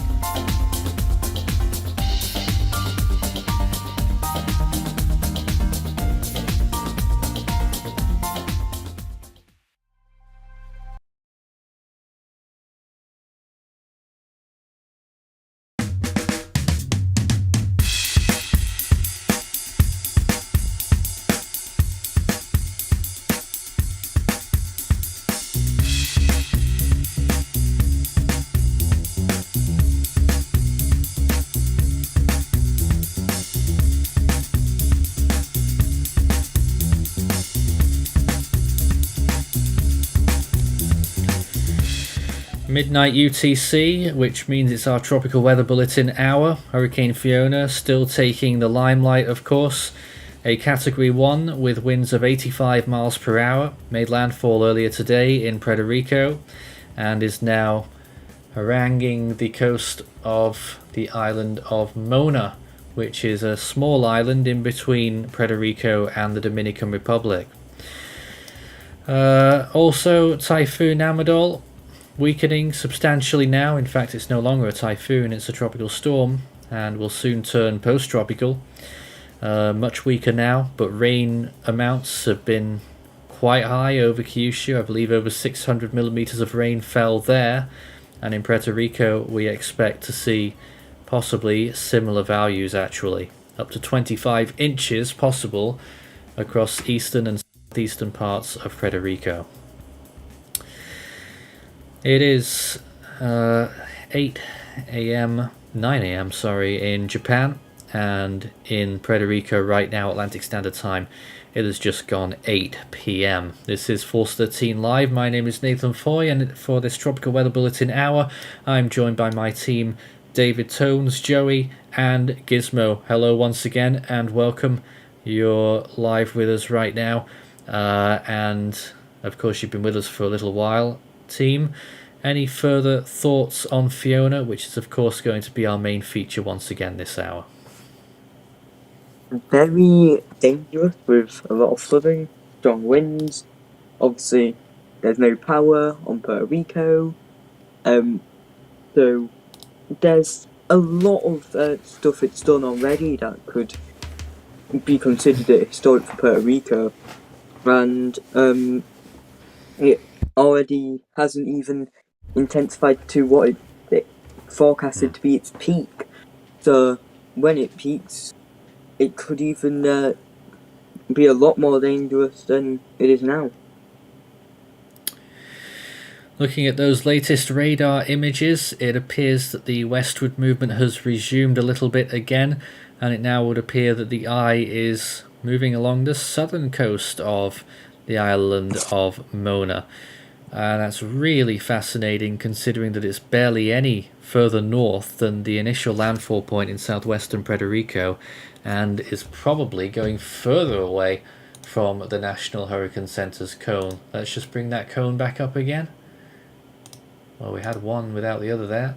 Oh, there's a new cone, actually. That's from the 8 p.m. advisory. But you'll see from the official forecast, the cone before was something... It was something like this. And it's just still pretty far out. Nonetheless, if that westward movement still continues, you could still see it heading that way. And that would really be a surprise if it managed to do that for so long. GFS has a scenario, which we pointed out last hour, that it moves on to here, and then it does literally a turn 90 degrees to the right, turns up there, and then goes that way. A very odd movement there, very jagged, not smooth at all, like what we were expecting.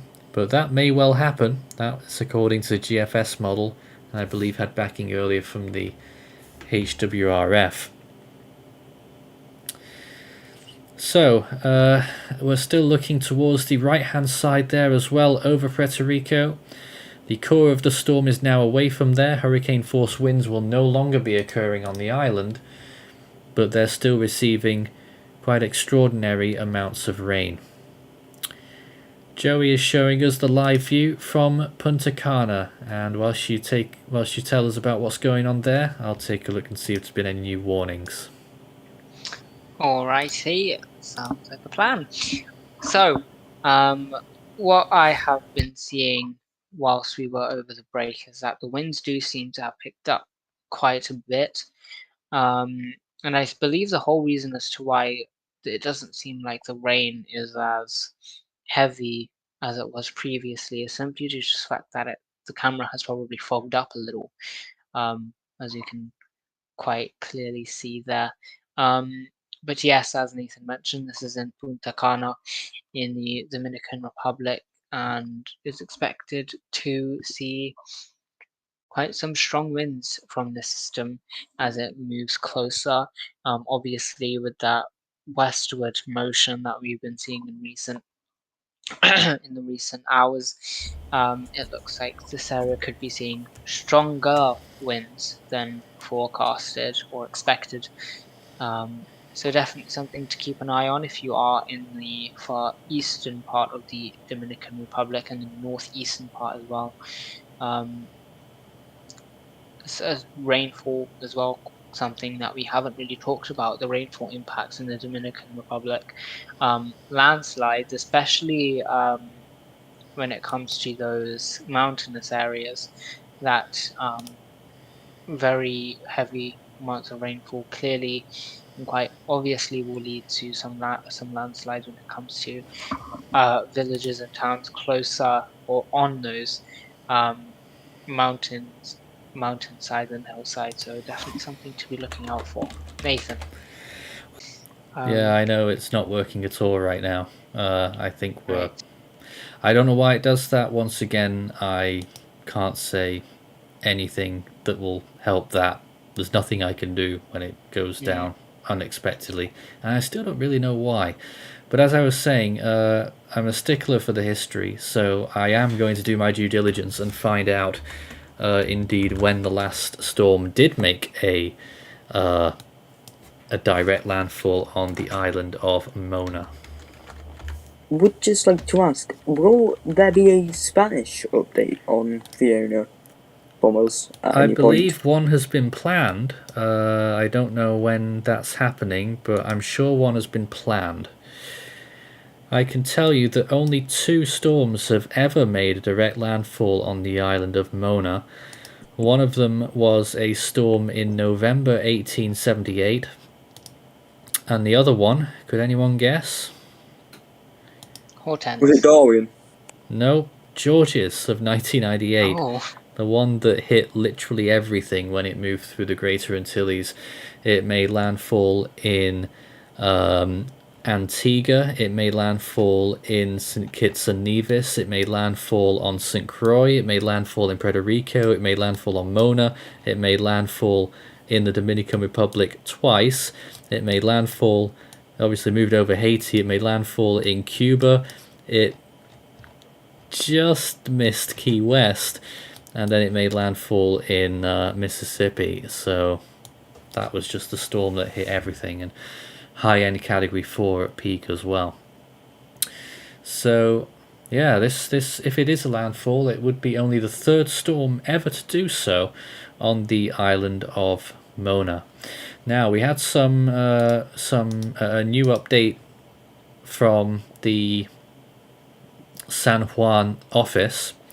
So let's read this out, because I think they're more well versed than the National Hurricane Center, at least for local impacts. Hurricane Fiona is currently centered near Mona Island, with the rain bands covering all of Puerto Rico, including Vieques and Culebra, and also the US Virgin Islands. Torrential rainfall continues to affect the territory, creating catastrophic flash flood conditions, rivers overflowing, and mudslides.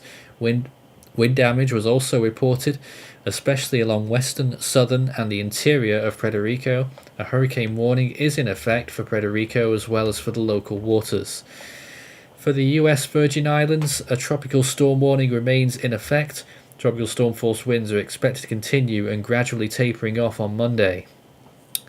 However, rainfall bands will continue to affect the area on Monday, and the trailing moisture lasting all the way into Wednesday. This will likely worsen the ongoing flooding and mudslides. Deteriorated hazardous marine and coastal conditions are also anticipated. Seas up to 18 feet expected, lasting through tomorrow.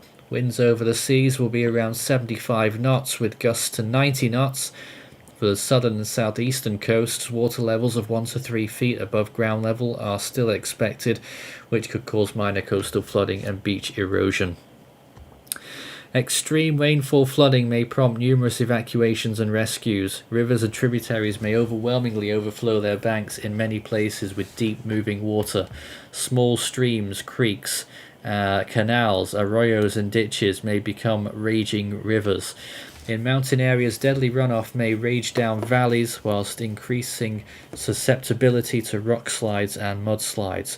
Flood control systems and barriers may become stressed. We've already seen examples of that. Floodwaters can enter numerous structures within multiple communities, some structures becoming uninhabitable or washed away. Numerous places where floodwaters may cover escape routes. Streets and parking lots become rivers of raging water with underpasses submerged. Driving conditions become very dangerous. Numerous road and bridge closures with some weakened or washed out. We've seen that as well. And of course the wind impacts, the surge impacts, and still the potential for the isolated tornadic event too. Keep your comments and questions coming in during our coverage in this Tropical Weather Bulletin hour. Start your message with Force 13 all in text. We haven't had any just now, I don't think. Well, actually, there was one. What is the current movement speed? When will it make landfall, and will it become another Dorian in its early formative state? No, it's not going to do a Dorian in any way, shape or form. That's already gone. So right now it would appear that at least part of the eye is moving over the island of Mona. Still not convinced whether it's actually made a landfall there at this point, but it's certainly very close. And from there, who knows where Fiona goes? So I have just seen a question about area of interest. So I will just run through the ones that the National Hurricane Centre have marked. There is only one area of interest they're watching in the Atlantic, in the central subtropical, that has a 10% chance, and that is just heading north on the same latitude as around central Florida. Then in the East Pacific there are two areas of interest. Disturbance 1 has a 10-30% chance, which is located around the same latitude as the Nicaragua-Costa Rica border, expected to head north towards southern Mexico. And there is another area of interest in between the other one and Madeline, which has a 0-20% chance of formation. And the area of low pressure hasn't formed yet, however they are expecting it will form. And as always, there's no areas of interest in the Central Pacific. Looking at the full picture in the Western Pacific right now, you can see what's left of Namadol moving through Japan and its extremely long tail on the northern side. And down there in the rest of the Western Pacific, you can see the doldrums there, lots of little areas, some monsoonal, others maybe a little bit more well defined, trying to get going in the Western Pacific. Last GFS model run from 12Z was suggesting no less than 6 tropical cyclones in the next 16 days, with 4 of them coexisting in the Western Pacific alone, along with 2 other Atlantic storms and 1 Eastern Pacific storm, which is quite mad. But back to this imagery, which is actually great imagery of Fiona there, and you can see how the eye was really starting to appear when it made landfall in Puerto Rico, and after that it sort of fell away a little bit, triggered a little bit of a collapse in the eye wall, and there it is now, and certainly slowed down in speed after that landfall and now that night has fallen. Big questions as to where Fiona goes next. More comments. Do we think Fiona could get retired? Oh dear. Well, let's not go there yet. What if Fiona goes south of the Dominican Republic? Well, I think that will really hurt Fiona, because if it goes south of the Dominican Republic, it means it will make landfall further west over the Dominican Republic, because it ain't going completely south of it, and then it will get shredded by very high mountains. And is it pulling another Hortense? At the moment it looks like that is happening at least a little bit, although it may be going further south than even that.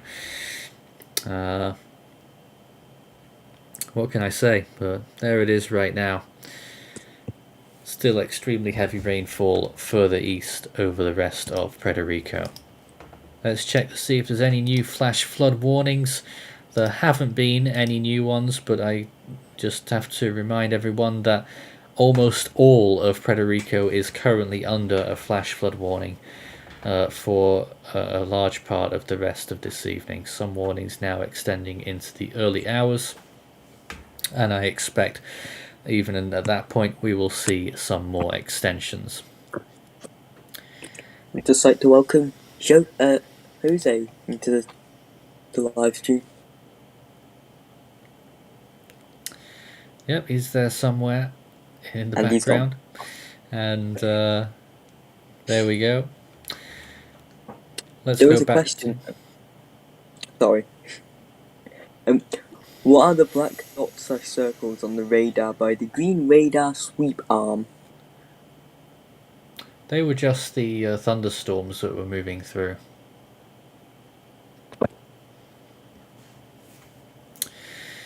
Now we're back to the infrared radar imagery, satellite imagery, and you can see once again that the center of the storm is concentrated very close to the island of Mona. Still a really chunky gap in between the core now and the bands, and it's really expanding as it shoots up northwards there. Really fascinating to watch that. And it really feels like we're about to see the next progression of this storm, whether that's one of strengthening or whether it ends up a different way. But still, at this moment in time, as far as we can gather, and definitely when you look at the radar imagery, it is still moving unexpectedly west. And if we were to try and draw a very straight line, tried my best there, it is still pretty much on line with very nearly the southern part of Puerto Rico. Landfall must have been somewhere around here, so it's really moved very little north of there in the last 6 hours or however long it's been by this point. So it is still moving pretty much due west. And for every moment longer that it does that, it's a shock, because it is not forecasted. How does that change things? We'll check the models in a moment to try and get a sense of that. In the meantime, we'll take a few more questions. Do we think Fiona could make a last moment northward jog towards Punta Cana? Definitely could. I mean, it would still, to get to Punta Cana, it would only have to go northwest. So it definitely could get there quite easily. I think the GFS is onto something when it's forecasting a little bit of a stalling and it's sort of going that way. Well, a little bit more up that way. I think it might be onto something there. And thoughts, someone asking for our thoughts of chances of a Dominican Republic landfall. I mean, that's going up exponentially right now. The chances of that must be getting close to 100%. Yeah. And is it possible for a tropical storm to show its eye and have an eyeball around it? Probably meant eyewall. It's not. Well, it sort of is. Yeah, it is. It's just extremely uncommon to have a storm with an eye wall that somehow doesn't have hurricane force winds. Yes. I'd say it's not impossible, but It's rare. It is rare. And Tropical Storm Altony Bron alleging that there may be rotation on the east side of Fiona. Now, I'm not sure what you're looking at there and what sort of rotation you're referring to. Are we talking something on the mesoscale level, like a tornado, or something in between? I'm not sure. Let's see if we can go back to the velocities, just to assess once again whether there are any tornadic signatures approaching Puerto Rico. There was one earlier on, which is why we are quite vigilant on this, and we're continuing to watch all of that green stuff moving through. I'm not seeing much right now. Sure, there's well, that's a little something there. Could be. That almost makes the grade. And you can see it moves on in. Yeah, it gets quite impressive there. Doesn't quite do it though. So there's a few little bits in there that are trying and get some kind of tornadic signature. And none of them are really doing it though. And I think most of that tornado threat is probably behind us now.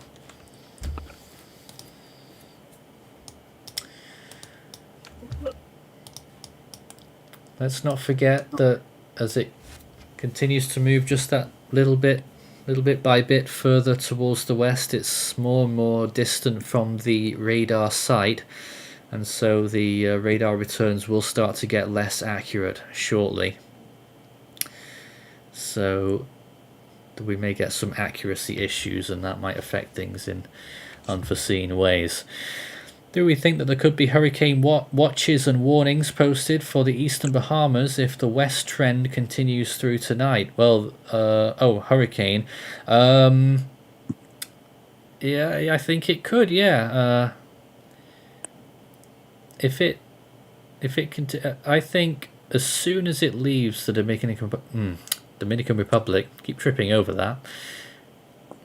At the latest, then, that they'll issue those watches and possibly warnings. So yeah, I think they might even issue them tonight. Will Fiona go northwest next update? Question from Super there. Well, no sign of it right now. Shockingly. Another comment, due to the low activity so far in this season, how many named storms or hurricanes do you think this season will have? Do we think it will get to the average in the end? I think it will. Yeah, I think it will. Probably just on the average. That's my guess. That's really fascinating. I mean, we are only up to the 6th named storm of the season so far. Let's go back to Joey's screen. You're showing us a rather windy picture from much windier than it was earlier in the Dominican Republic there. Barely seen. The camera did go the camera did go down for a bit earlier, and you could see whoever manages it trying to fix it. Really? They were playing around with it. They were fixing the mini map at the bottom as well. They have updated it, which is lovely to see. Interesting priorities there. I know, it's shocking. He or she updated the minimap first, and then but I digress. Obviously, yes, as you mentioned, it is a lot windier in this location, Punta Cana, in the far eastern part of the Dominican Republic. And yes, as you mentioned, Gizmo, cannot see much. Camera's fogged up quite significantly. And I don't know why that happens, actually. It happens a lot on many webcams that we look at when it comes to hurricane landfalls, and I don't know why it does that. Humidity. Nathan? Oh, true. Oh. Yes, forgot that existed. But yes. Yeah. Foggy looking camera, but very windy. I will say, just from looking at earlier footage, some of the palm trees that were on the beach, some of them have actually fallen over due to the wind. You can't see them, so I don't know about that. I'm looking at earlier footage from the webcam. Oh. Right, let me try and... I'm not looking at the, not that early. I strongly doubt that. Okay, so that's right towards the beginning. It's not at the beginning, it's at, apparently, it's not showing the actual video time, it's just showing how much it is from the actual thing. Minus 1 hour, 12 minutes and 5 seconds. Yeah. So it could be a bit earlier than that. Right, we see those trees. I will... Right. Yeah, no, they're still there, I'd say. They're there. Go back to where you were, right?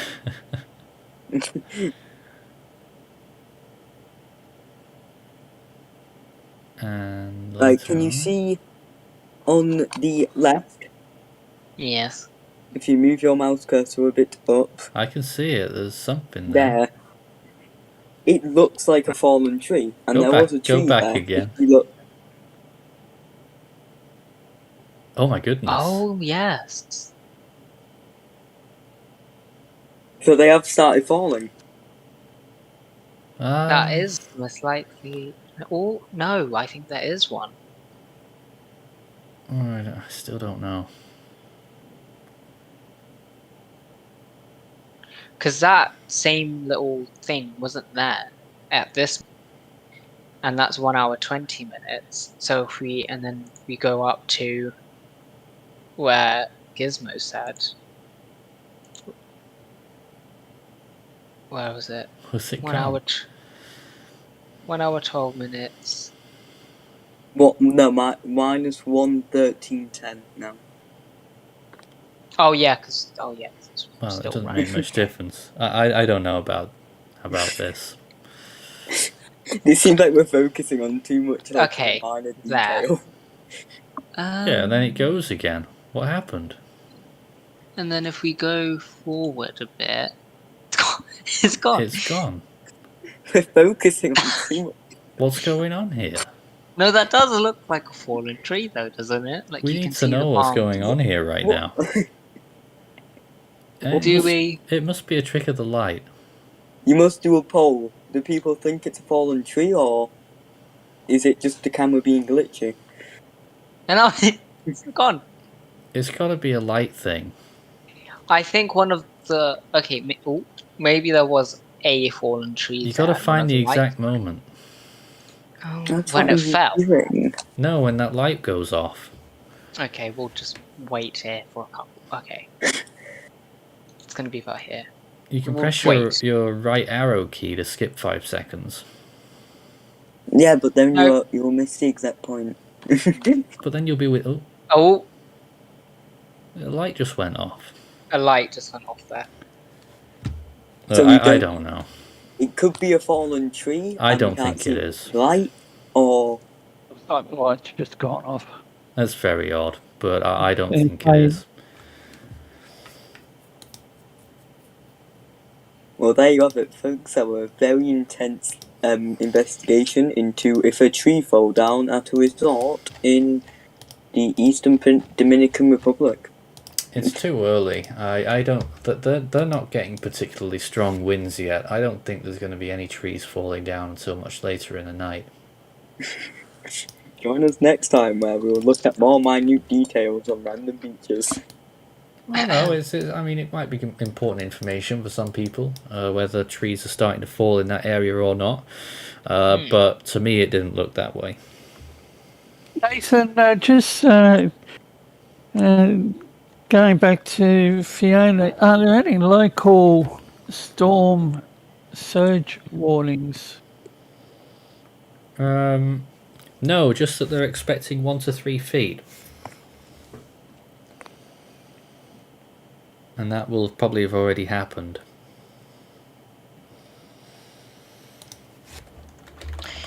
Someone said that they've been to the same hotel that is being shown in the webcam. They asked if it's the Hard Rock Hotel, and yes, it is. So, At Force 13, how do you think the rainfall from Fiona in the Dominican Republic will compare to the rainfall and flooding from Hurricane Hazel? Yikes. I'm going to have to familiarise with myself with that. He's got to do some homework now. We obviously know about Hurricane Hazel. It was a very powerful storm.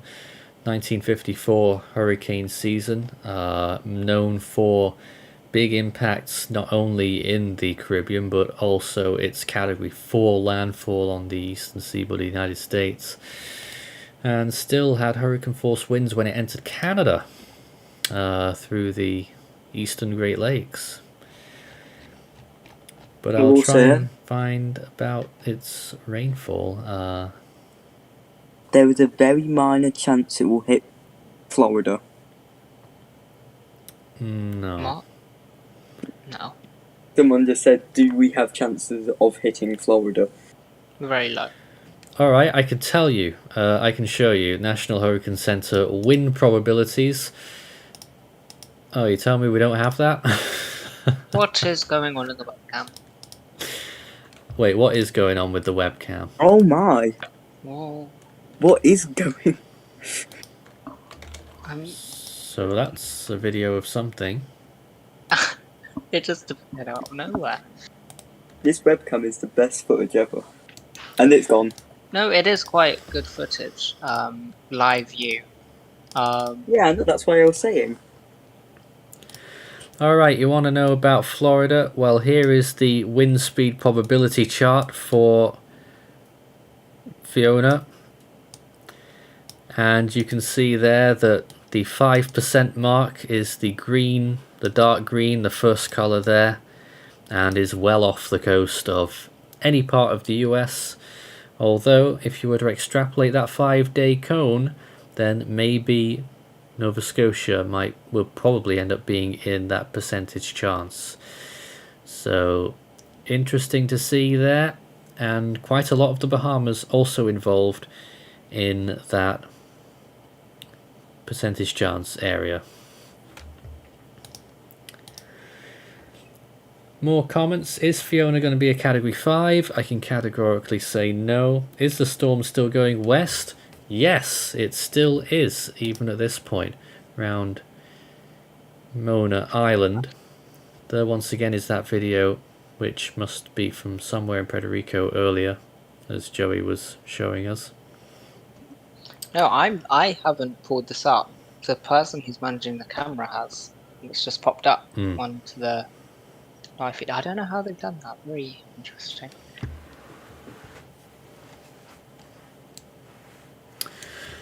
Well, at this point, let's take a look at all of the model run then from the GFS and everything that's scheduled according to the model. Alright, a few caveats before we begin. We only get to see the GFS on this software viewer. It doesn't mean that we show favoritism or that we prioritize or that we're in favor of the GFS over the other models. It's just it's the only one that we can actually show. And it just gives you a little bit of an indication as to what the general thinking is regarding the tracks of these storms. So GFS is also not the highest resolution, so things will look blurrier than it actually is, and it won't capture the highest winds, and it won't capture the highest rain amounts. And probably the most important one is that when you go beyond like 5 days out, it gets very, very uncertain, and any scare story that you see towards the end of the runs are usually complete nonsense. But we'll show them anyway, just for your benefit. So let's begin with the GFS initialization on Fiona. As you can quite clearly see here, initializes the storm a little bit earlier on, with its eye quite clearly there just off the coast of Puerto Rico. And it initializes the storm with 74 mile per hour winds, which obviously is a little bit lower than it actually is. Let's play the animation. First of all, it goes that way. As you can see, that has partially taken place. So track to here on the southern side of the Dominican Republic, then a northward turn up to here, and then on up towards there. So a very jagged approach, and then strengthening as it leaves the Dominican Republic, getting very close to the Turks and Caicos Islands, just about getting high-end tropical storm winds there in Coburn Town. And then the storm strengthening further and growing in size. This is the very latest GFS model run, suggesting that Fiona will get to, that's probably the strongest frame there, 122 miles per hour. Let's watch it go a little bit further, maybe even stronger in that frame there. It's close. 125 miles per hour. And let's just see, where's Bermuda in all this? I always lose sight of Bermuda on this software. I can't even see it. There it is. So Eagle Eyes might have spotted it. I've just lost it again. It's so hard to see. Bermuda is here. That little dot there. So keep your eyes on that dot, and let's see how close the storm gets to Bermuda. Here it is, coming in from the south, moving northeast by this point. This is the 22nd, moving into the 23rd. Ooh, that's a close pass, with the strongest winds for Bermuda there in the early hours of the 23rd, which is on Friday. That's, if the GFS is correct, 125 mile an hour winds for Bermuda. Oh, uncertain at this point, but that's what the GFS is hinting. And then after that, it stays strong. Look how strong it is just after Bermuda. Is that category 4? Oh yes it is, 130 miles per hour. Category 4 continuing. Well, it's showing 0. I don't know why. Webcam is getting worse. Alright, I think we're back again. Once again, I don't know why that keeps happening. Look at this, still category 4 at this point as it approaches Newfoundland, turning post-tropical. And then it goes and sweeps past Newfoundland, probably as a category 2 force winds. And then up there, well, towards the upper reaches of Canada and towards Greenland eventually. Wow, what a storm that would be, and that is potentially on the cards. Alright, let's take a look at the longer range. What happens behind Fiona? Anything at all? GFS hinting at maybe a weak system near Africa, but really nothing in the short to medium range. It's the long range that throws up a little brief tropical cyclone, but actually very little to speak about at all in the Atlantic after Fiona, according to that latest GFS run. Alright, let's take a look at Madeline now. You can see it here quite clearly, that rather large tropical storm. What happens to it? It remains fairly innocuous, just lingering off the coast of Baja California, gets fairly close. Behind that, later on the 22nd, Thursday, Friday, you can see another storm forming, and then another storm actually much further back, forming in the very eastern part of the Eastern Pacific. Doesn't last very long. And the other storm does last quite long, but stays out to sea. So generally, a tame picture for the Eastern Pacific during that period too. Central Pacific, any sign of life? No. Western Pacific, look at this mess. What's left of Namadol right now, a massive area of clutter. Tropical storm force winds still up to about 65 to maybe 70 miles per hour sustained there, and very large. Look at its influence after that. Still might produce some typhoon force winds later on after it turns post-tropical, and then the front that it produces and gets attached to possibly just enormous amount of wind moving up towards the Kamchatka Peninsula and towards the Bering Sea. And then after that, what else happens in the Western Pacific towards the longer range? Well, we first have one system here that tries to form along a line there, moving up towards Japan, quite weak. Then another one tries to form, moves that way, and eventually turns around and heads straight back towards Taiwan and the Philippines, but quite weak. Doesn't look like they will amount to very much. Later on in that period, another typhoon forms, quite a large one there, and another one for Hainan and moving into northern Vietnam. These two are a long range. This is the picture for the 1st of October, so that's quite a way out. And that second, that main one there of quite a strong typhoon, possibly another one forming further east, but it looks cold core, and then another storm forming near the Philippines and grazing the north coast of Luzon. But those were all very, very far out, and we can't really predict any of that just yet. North Indian Ocean, anything for us here? No. And the South Indian Ocean, already thrown up one or two surprises so far. It's trying half-heartedly to make a third there by the end of this coming week, but it doesn't really happen. South Pacific, any sign of life yet? Yes, look at this.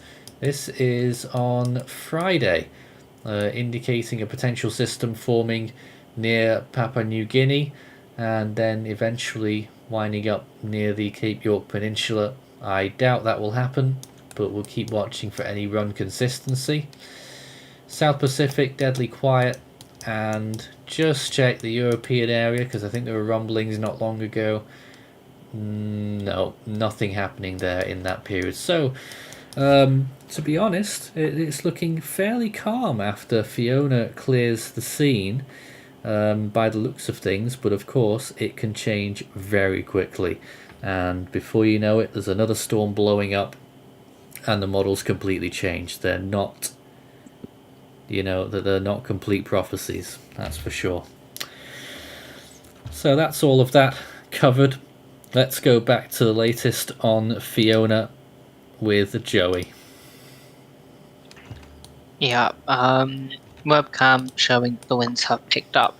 Again, lost the minimap simply because I decided to change where I was getting the actual footage from, simply because on the one that I was using, the person managing it kept on putting different footage that blocked the live pictures that we had. But anywho, as you can tell, conditions worsening in this area here. Rainfall picked up again, winds picking up, and definitely some waves crashing in to that beach at the back there. Obviously, we can't see that, but considering the storm closing in towards this location, there probably are quite a few waves hitting the shoreline now. Let's go back to some radar imagery live right now, and you can see how things are progressing. Still, we're seeing a lot of spiraling and not very much movement. Fiona not making much headway at all. It's just about to move off Mona Island. I don't think that was a landfall. Very curious track when you trace it back. I would estimate the track went something like this, and now it's there. Very, very close to a landfall it was. Stalled a little bit around that kink there, and then dropped back down, and who knows where it's going next. It could still quite easily make landfall on the southern coast of the Dominican Republic rather than somewhere further north. Punta Cana is around here, so it could very well make landfall south of there unless it starts a northwesterly curve right now, pretty much, if it's going to make that. So very interesting, considering that the National Hurricane Center by this point expected the storm probably to be around here, considering that is quite far away from where the storm is right now when that forecast was made only a few hours ago. It could be a game changer in one way or another, and I'm not quite sure how yet. Nathan, looking at the track and compare that to the GFS model, a marked difference between what we're seeing live to the model and how close the GFS takes it. Well, as I mentioned, the GFS model might be onto something in which it has very rigid lines in the way it's moving. It goes one way, a bit of a zigzag around the eastern coast of the Dominican Republic. But even compared to that GFS model run, it is now a little bit further south of even that. So it could be either something even more pronounced, where it just about reaches Isla Sayona, which is that small flat-looking island on the southern part of the Dominican Republic there, and then move off towards the north and then northwest. Or could it be that it will just completely go straight down the line and just move inland over the Dominican Republic? That would be interesting. I wouldn't say it's good news from an objective standpoint. For the Dominican Republic, it will be more of a catastrophe there, but it would mean that Fiona would weaken a lot, and quite possibly beyond the point of any return, if it did continue to move inland over the Dominican Republic for an extended period of time and keep moving west-northwesterly. I don't think that will happen. I think it will turn northwesterly soon, but it will be stunted a little bit by this landmass that's now in front of it, and its strengthening phase will be delayed. So it may well be the case that it's only a tropical storm when it reaches the Turks and Caicos Islands, but knowing the Atlantic, I reckon it will probably still be a hurricane. Just picking up on that, Nathan, just looking at the software on the live, are those rain bands to the east becoming more intense? I'm thinking about the colours that you've got. Let's go back to that. Over Puerto Rico, well, we're still Yeah. looking at very dark red colours, which is really bad to see there. Very high rain rates affecting that particular area of central eastern Puerto Rico that has been affected for hours on end. We're probably looking at maybe 3 inches per hour in that or more over an area that has now probably received about 16 inches of rain so far. So that is going to be a very bad situation, I feel, when we get to tomorrow. That could still, I mean, I don't even want to think about it. This storm needs to start moving soon to alleviate that rainfall in Puerto Rico. Another monster. Any recon news? I completely forgot they were in the storm. Hold on. Let's try and see if we have anything from them. They've gone absolutely crazy. What do you This mean? is the path that they've taken is very weird. All right. So what have they done? They've gone right. Okay. He's done So like a bit of a U-turn. no, there was two. I think this is a separate one. Yeah, there were two planes, one NOAA aircraft and another Air Force one, and the NOAA aircraft had a bit of issues. But yes, the recon aircraft in the system right now did a pass in the southwest, northwest, and the northeast. They have come to the conclusion that it has a pressure of millibars, which is How what the many? National Hurricane Center D4 bars. 984.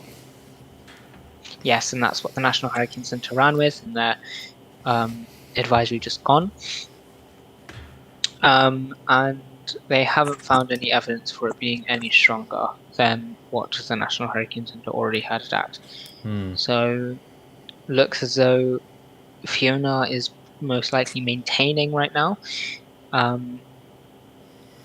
Yes, that's all from recon. Have I got a position report?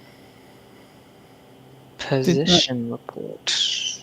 Yeah, I'm just thinking whether I did the southwest quadrant, which would make it where the eye is. They did the southwest quadrant, went into the eye, then into the northwest quadrant, came back around and into the northeast quadrant, and I believe they're most likely leaving now, but that's not confirmed at this moment in time. Looking back at your webcam, Joey, things getting pretty blustery out there. It's not very helpful when you can't see very much, but just a reminder that if you're out there in the real world, this is how it is at night time when a tropical storm strikes. It can be very scary. Yeah, the visibility extremely low. It's a very dangerous situation to be in, and that is why we constantly urge for everyone to be inside during these systems, no matter how strong the systems are. They all bring various impacts. Each storm and their impacts are different, and they will be different for everyone. So we always encourage everyone to stay inside when it comes to these situations.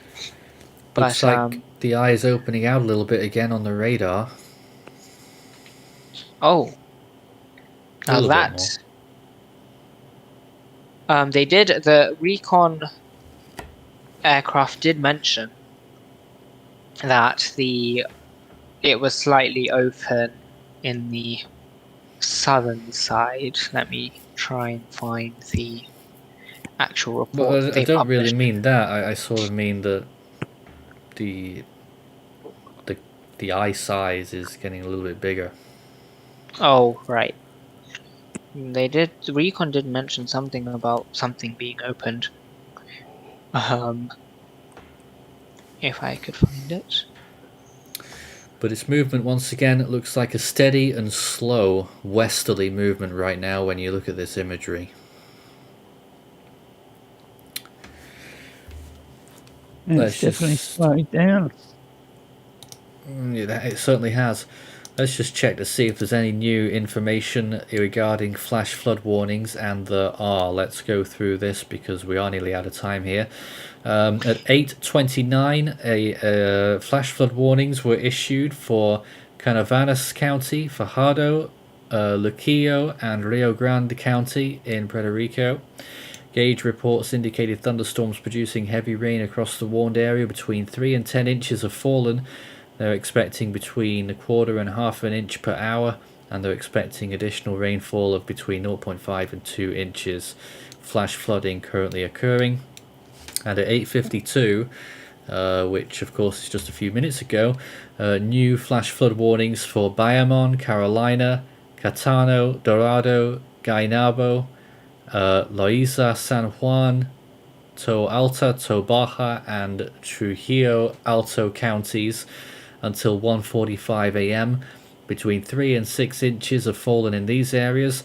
They're expecting between quarter and 3/4 of inches of rainfall rate per hour, and they're expecting additional rainfall of 1 to 2 inches. Rio Bayamon is still in flood but is receding from a maximum stage of 21.21 feet. Some effects that may still not have resolved are the river out of its banks and flooding sector Humacao Herb Santa Rosa. Not sure what that really means, but I just read it verbatim there. Quebrada Tortuga, tributary out of its banks and flooding Highway 1 near Sansozi. Rio de la Plata has reached 34.21 feet and is still rising slowly. Highway 861 closed near Area del Madril and also Barrio Pinal Puente, and Highway 693 and 842 of Toa Alta would be closed with considerable water over them. Highway 824 flooded at Puente Los Cocos. Rio Grande de Loiza has reached a maximum of 44.65 feet so far, with flooding around the Roberto Clemente Stadium and over a number of homes that have been previously evacuated. So that's a few lines of news there regarding the latest flooding. Any final words from our team before we wrap things up here? Yeah, I would just like to express my what's the word? I would just like to express my I'd just like to express how important it is for everyone in these areas to make sure that they are heeding the warnings from local authorities, making sure that they are taking measures to protect themselves. Although all preparations, if you are in the Dominican Republic, should be mainly the eastern part of the Dominican Republic should be completed by now. Make sure that you are keeping yourself safe, staying indoors. If you are in Puerto Rico, the system itself may have passed, but you still got a lot of rain falling behind it, as we've been witnessing throughout this stream. That very heavy rain on the southern part and central part of the country. So definitely a lot of flooding still expected from many areas. But it's a very concerning picture painted for Puerto Rico, especially since we don't know exactly what has happened, since the power has been completely, and I mean completely, wiped out. 100% of the country is without power right now. So do stay safe and make sure you are heeding local warnings. Okay then, well, at this point we take a look at what happened on this day. September 19th, 2013, we had Hurricane Manuel, Category 1, making landfall in Mexico, together with Ingrid, caused extensive flooding damage across Mexico. Usagi was peaking as a Category 5 on this day as well. Remember it well, 9 years ago today, would you believe? That was the first year in which we did tropical weather bulletins on Force 13. Where has the time gone? So, those two storms there. Well then, right now, back to today. The next name on the Atlantic naming list is Gaston. In the Eastern Pacific, it's Newton. And in the Central Pacific, we're still waiting for Hone. And in the Western Pacific, the next name on the list is Talas. Of course, Namadol being that Category 5 monster. And in the North Indian Ocean, we'll be looking out for Sitrang. When it comes to the Southern Hemisphere, the next name in the Australian region is Darien. The Southwest Indian Ocean starts with Ashley. And in the South Pacific, the next name is Harley. Good night from us. We'll be back again with more coverage as soon as we can. Good night.